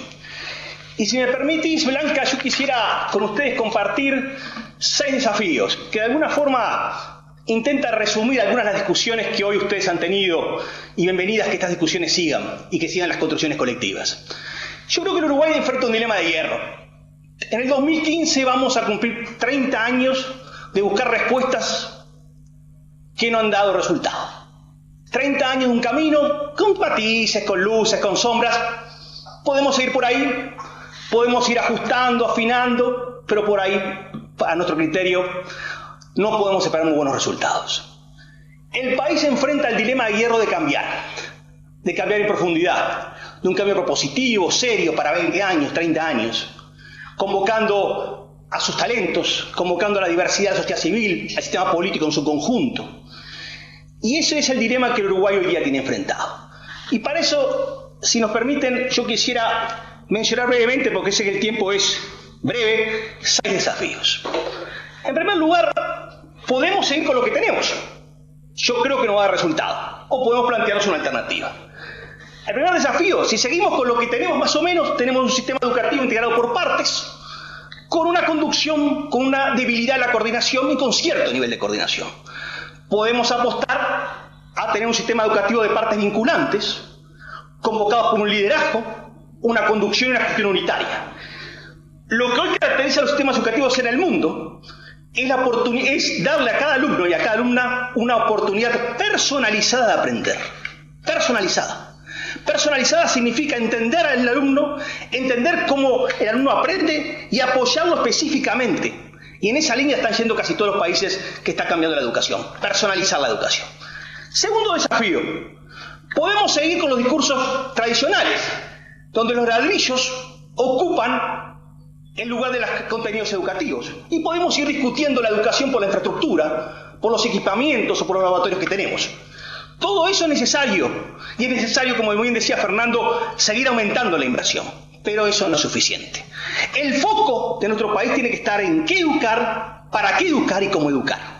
Y eso implica rescatar blanca el discurso educativo. En Uruguay el discurso educativo está empobrecido porque lo ha de alguna forma, superado y obnubilado el discurso sobre las condiciones y los recursos. Y no nos hemos puesto a discutir en serio qué tipo de educación queremos para qué tipo de sociedad, para qué tipo de bienestar. Los países que progresan en el mundo están discutiendo los currículos, cómo incorporar educación para el desarrollo sustentable, formación ciudadana comprensiva, temas centrales que tienen que ver con las condiciones de sustentabilidad de nuestro país y del planeta en su conjunto. Segundo desafío, poner el foco en qué, cómo y para quién educar, con sus implicancias para el desarrollo y bienestar de la sociedad. Tercer desafío, podemos seguir diciendo que inclusión es aliviar las exigencias, reducir los contenidos, ajustar las propuestas educativas a la baja según las necesidades, según las características de los alumnos. O podemos decir que inclusión es buscar la síntesis entre equidad y calidad. Hoy inclusión, ¿saben qué implica? Que el reconocimiento que todos somos especiales, no algunos son especiales. Todos aprendemos de diferentes formas y todos necesitamos ser apoyados para aprender.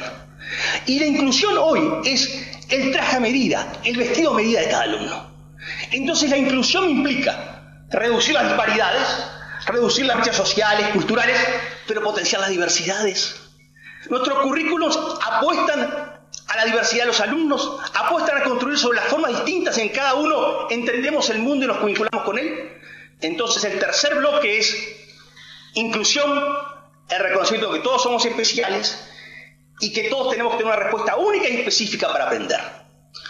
Cuarto desafío, podemos seguir pensando que los currículos o las construcciones curriculares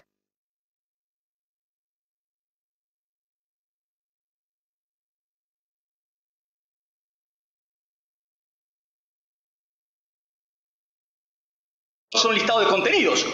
O podemos pensar que los currículos son construcciones políticas, acuerdos políticos, de política y técnicos, sobre qué y para qué educar. Y en ese marco aparece la idea de que un buen currículum es un currículum que motiva, que lo que se llama hoy en la literatura moderna compromete al estudiante con el aprendizaje, le da las herramientas para que sea el protagonista del aprendizaje. Un estudiante protagonista del aprendizaje es el cimiento de un ciudadano protagonista de su sociedad. Y entonces, el currículum podrá seguir siendo el listado de materias inconexas, desconectadas con la realidad, hacer business as usual, como se dice, o podemos pensar en generar un currículum que sea capaz de desarrollar las competencias ciudadanas y de vida que necesitamos para afrontar los desafíos del mundo moderno. Competencias no se oponen a conocimientos, Blanca. Los conocimientos se maximizan y se potencian en las competencias, porque es la capacidad de movilizar los conocimientos de la física, de la biología, de la química, de la historia, de la geografía, para atender, para responder a los problemas de la vida cotidiana, a los problemas ciudadanos. Quinto desafío. Podemos seguir pensando en niveles cementados. Tener una educación primaria de 6 años, una educación técnica, una educación secundaria. O nos podemos atrever a pensar otras cosas, como están haciendo países como China, como Brasil. Una educación básica ampliada, o México. Una educación básica ampliada de 11 años. ¿Por qué tenemos que seguir teniendo liceos tradicionales y escuelas tradicionales? ¿No podemos tener centros de educación básica donde los docentes compartan un criterio común de formación, criterios comunes de evaluación? ¿Cuál es el éxito del modelo finlandés que tanto se habla? Que es una escuela comprensiva. En esa escuela comprensiva, de 9 a 11 años, están todos y todas ahí adentro. Y todos los docentes comparten una misma filosofía en cuanto a enseñar y aprender. Y comparten criterios de evaluación. El problema no es integrar primaria con secundaria, sino el problema es revisar si primaria como está y secundaria como está son las respuestas. Entonces el problema para Uruguay, para nuestro criterio, no es pelearnos por cuántos liceos vamos a hacer o por cuántas escuelas técnicas vamos a hacer, sino por cuántos centros de educación básica vamos a tener para darle a cada alumno una oportunidad real de aprender. Y en vez, Blanca, de hablar de educación media técnica y educación media general, hablamos de lo que se habla hoy en muchos países, educación de jóvenes. Lo sabe muy bien el colega director de la ANEP, que una buena educación media de jóvenes es una educación que combina educación técnica y educación media general. La educación técnica tiene que ser transversal a todas las ofertas. Por tanto, educación de jóvenes es integrar educación media general y educación media técnica para darle a cada joven una oportunidad de ser motivado, de aprender, de encantarse, de enamorarse de la educación. Nosotros no enamoramos de la educación y ese es un tema central. Entonces, educación de jóvenes, educación básica ampliada de 11 años, poner a los jóvenes a aprender unos de otros, Blanca. Está comprobado en proyectos de diferentes lugares del mundo que uno de los factores fundamentales de mejoramiento de la calidad de los aprendizajes es lo que los alumnos aprenden de unos de otros. Alumnos trabajando en pares. Alumnos, ya la clase no es la clase tradicional, ya no es el tipo de instrucción tradicional. Hoy pueden pasar cosas muy distintas en una clase a la vez. Puede haber niños trabajando en pequeños grupos, puede haber un niño trabajando en el ordenador, puede haber otros trabajando en instancias plenarias. Cambió, es la diversidad de la sociedad. No tenemos que tener miedo a incorporar la diversidad de la sociedad en nuestras aulas. Entonces, niños aprendiendo unos de otros, docentes aprendiendo unos de otros, ejemplos como el de Corea o Japón, donde los docentes van a ver clases de los otros colegas y aprenden juntos. No hay miedo, Blanca. Tú sos profesora de literatura y tú tendrás la posibilidad de que otra colega de literatura vaya a tu clase y trabajen juntas y construyan colectivamente. Hay que romper el carácter aislacionista, el carácter individualista de la actividad docente para convertirla en una actividad colectiva. Un ejemplo. En Manchester, Inglaterra, conocido más por el fútbol que por otras cosas, pero en realidad tiene las escuelas inclusivas más importantes del mundo. Tienen comunidades de práctica. ¿Qué significa eso? Que las escuelas trabajan en redes. Ahí tenemos al colega y amigo Gonzalo, que bien sabe estas experiencias. Y las escuelas públicas y privadas trabajan en redes y no se preguntan si unas son públicas o privadas, no importa. Lo importante es que unos tutorean a otras. Y está el ejemplo de una escuela privada ortodoxa judía en Manchester, que es la tutora de una escuela pública, integrada fundamentalmente por estudiantes musulmanes en Manchester, en matemáticas. Entonces, ahí se trabaja aprendizajes, vivir juntos, cantidad de elementos. Por tanto, no hay que temer a la integración. El debate en educación no es lo público y lo privado, lo formal no lo formal. Eso ya pasó. El debate fundamental de la educación es si tenemos amplitud y diversidad de ofertas y de procesos y ambientes de aprendizaje para que cada niño aprenda. Entonces, en ese sentido es que decimos, estamos dispuestos a hacer esto. Y por último, el último mensaje es: en Uruguay hemos discutido mucho sobre la autonomía de los centros educativos y Fernando traía a colación ese tema. El tema no es más o menos autonomía, como tampoco el tema es más o menos centralización. Los sistemas educativos que mejor funcionan son los que tienen un marco curricular común, y vamos a tratar de explicarle a la audiencia qué significa esto. Un marco curricular común es que entre las edades de 13 a 18 años, desde que el niño entra a la escuela inicial hasta que sale de educación media superior, comparten los docentes y todo el sistema objetivos básicos de formación comunes, criterios de evaluación comunes, contenidos comunes, maneras de enseñar comunes. Y eso es el criterio para desarrollar los contenidos y para evaluarlos. En Escocia, país chico, de escala, país que apuesta mucho a la educación, han desarrollado lo que llaman un currículo para la excelencia. Currículo de edades de 3 a 18 años, con ese objetivo. Es decir, tengamos un marco curricular unitario. Entonces ya no hablaremos más de inspectores de primaria o de media técnica o de primaria o de secundaria. Los inspectores trabajarán juntos e irán juntos a los centros de educación básica e irán juntos a los centros de educación de jóvenes. ¿Por qué tenemos que seguir trabajando en un sistema compartimentado, cementado, que no da resultado? Porque acá no es el problema de pasar las culpas a unos u otros. Son 30 años de respuestas no convincentes. Son 30 años de resultados frustrantes. Pensemos que hay otro camino viable y posible. Y en ese sentido es que la autonomía de centro se fortalece cuando hay un marco curricular común para todos. Las experiencias de países como Finlandia, como Bélgica, como Holanda, como Nueva Zelanda, ¿qué es?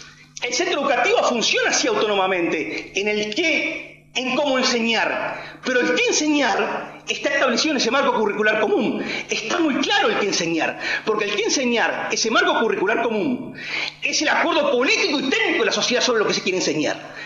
El centro educativo tiene autonomía en el cómo enseñar, pero el qué enseñar está, como debería estar a nuestro criterio, centrado y orientado en forma nacional. Por eso el debate no es más o menos autonomía.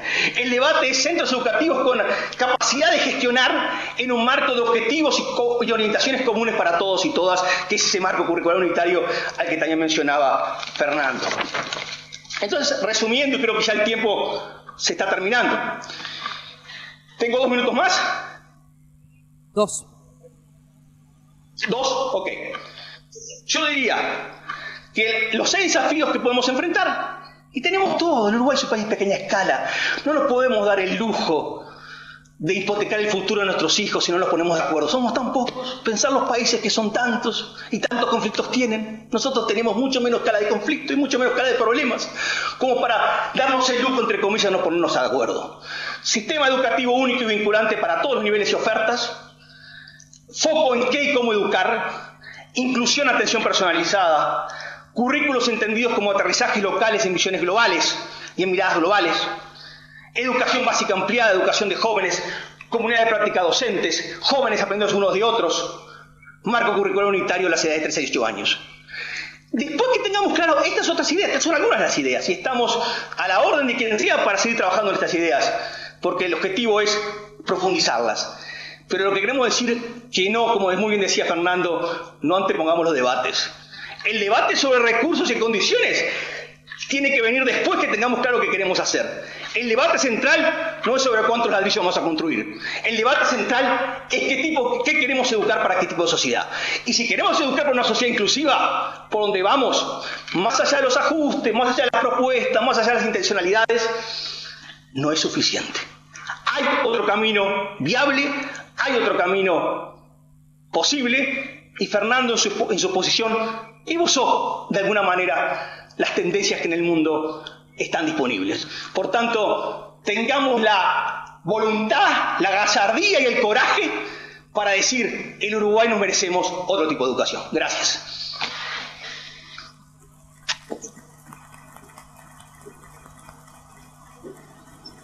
Gracias, Renato. Ha sido un gusto contar contigo como siempre.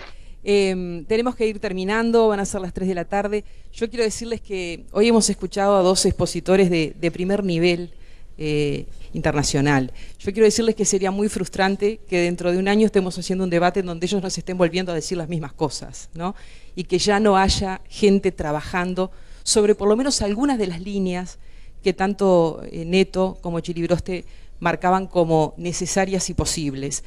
Y en ese sentido también ha habido una adjudicación de responsabilidades y competencias en el sentido de posibilidades y mandatos de gente que está aquí sentada en esta sala. Ojalá contribuyan ellos, junto con estas personas que se han puesto a disposición y a la orden, con estas ponencias que van a quedar colgadas en la web, supongo, Raúl, ¿no?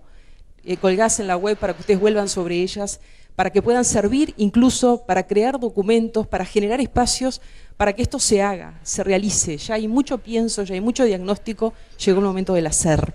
Así que ojalá nos estemos encontrando dentro de un año para evaluar algunas de estas cosas. Al mercado laboral Neto, como quería decir jóvenes algo. mañana son cada vez más pequeñas. Nacen en Uruguay En primer aproximadamente lugar, 47.000. La complejidad de estos temas, y no es para eludir la responsabilidad, requiere de otros tiempos.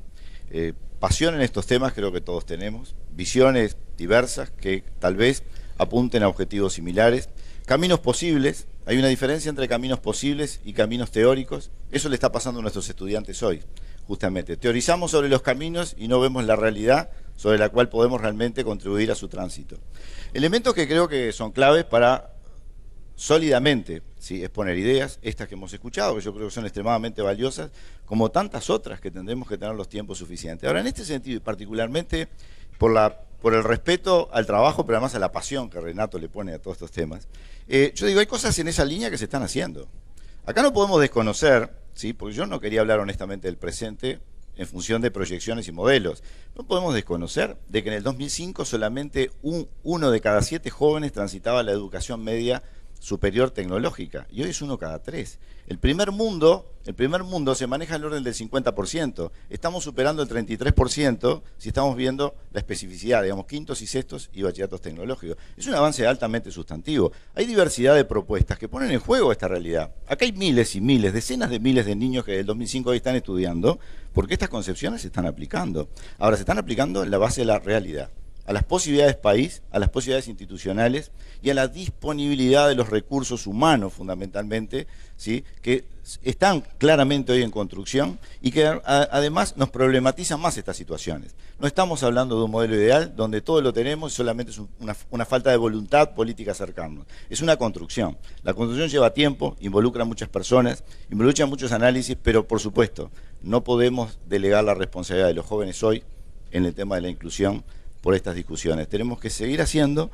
Los jóvenes no pueden ser rehenes de las culturas institucionales, lo tenemos absolutamente claro, estamos haciendo y de alguna manera y en conjunto con todos los actores de la sociedad seguiremos debatiendo estos temas, pero siempre de ese lugar, siempre logrando año a año transformaciones de decenas de miles de oportunidades para jóvenes como está pasando en el Uruguay de hoy. Yo creo, Neto, que es un acto de justicia señalar lo que ha sido la UTU en materia de creación, en ese sentido, de un espacio nuevo para demandas diferentes. Y la prueba está de lo que usted dice, lo vivo desde mi lugar. Se señala la apertura de una nueva carrera técnica en la esfera agraria o lo que fuera, al otro día las colas de la gente para aceptar esa oferta son enormes. Bueno, no siempre hay capacidad de responder a esa demanda, ¿verdad? Pero eso está hablando de que se está generando una oferta para una demanda que existe multiplicada. Bueno, han generado cursos ustedes que tienen una demanda superior a la que en principio pueden dar. O sea que sí, realmente allí hay un camino diferente que ha significado pensar las cosas de otro lugar, sin duda.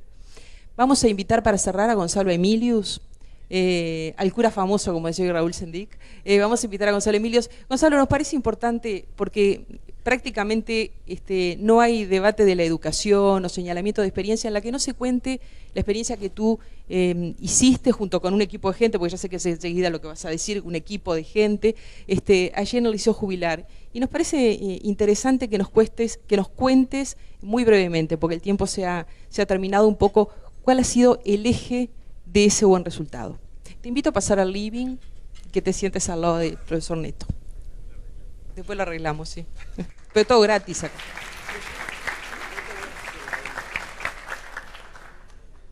Totalmente fuera de micrófono y de todo. A mí hubo algo de Filgueiras que me fascinó y de Blanca que me enamoró. Creo que hay dos cosas: la realidad y la praxis. Yo creo que si uno mira la descripción de la realidad que hizo Filgueiras, ya tendríamos que estar todos dejando de comer y ponernos a hacer algo, porque asusta si este es el Uruguay que nos espera. Y creo que eso fue el motor del Jubilar, Blanca. Cuando nosotros empezamos en el Jubilar no teníamos nada. Lo único que teníamos que era una realidad que nos golpeaba y a la realidad a la que teníamos que atender. Una realidad de chicos que realmente se estaban quedando totalmente por fuera. Y ese fue el único motor que tuvimos y creo que fue la clave de acción de todo lo que hicimos. ¿Cómo le respondo a este chico que tengo enfrente mío, que vino una madre con un carro y me dijo: Gonzalo, no quiero que viva lo que yo viví? Y creo que ese fue la gran clave del éxito del Jubilar. Un grupo humano, una comunidad que con una profunda mirada de fe se animó a creer que ese chico podía llegar a algo más. Y en eso creo que si nosotros no creemos que como uruguayos podemos llegar a más, por más que sigamos discutiendo, no vamos a alcanzar nada. Y creo que ese nivel de expectativas que tenemos los unos sobre los otros es el que también tenemos que empezar a reelaborar.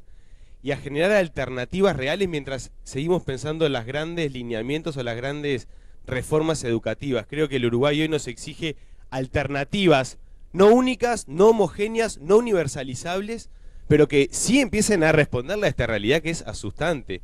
Entonces, pensemos sí grandes líneas de acción, universalizables a todo el país, a ese Uruguay del que hablaba esta, ¿no? Pero también empecemos a responder en las comunidades locales, en la pequeña escala, a tratar de ya hoy responderle a esta realidad que nos está pidiendo algo de nosotros, que las vacas sagradas del Uruguay no nos impidan darle de comer a nuestros terneros.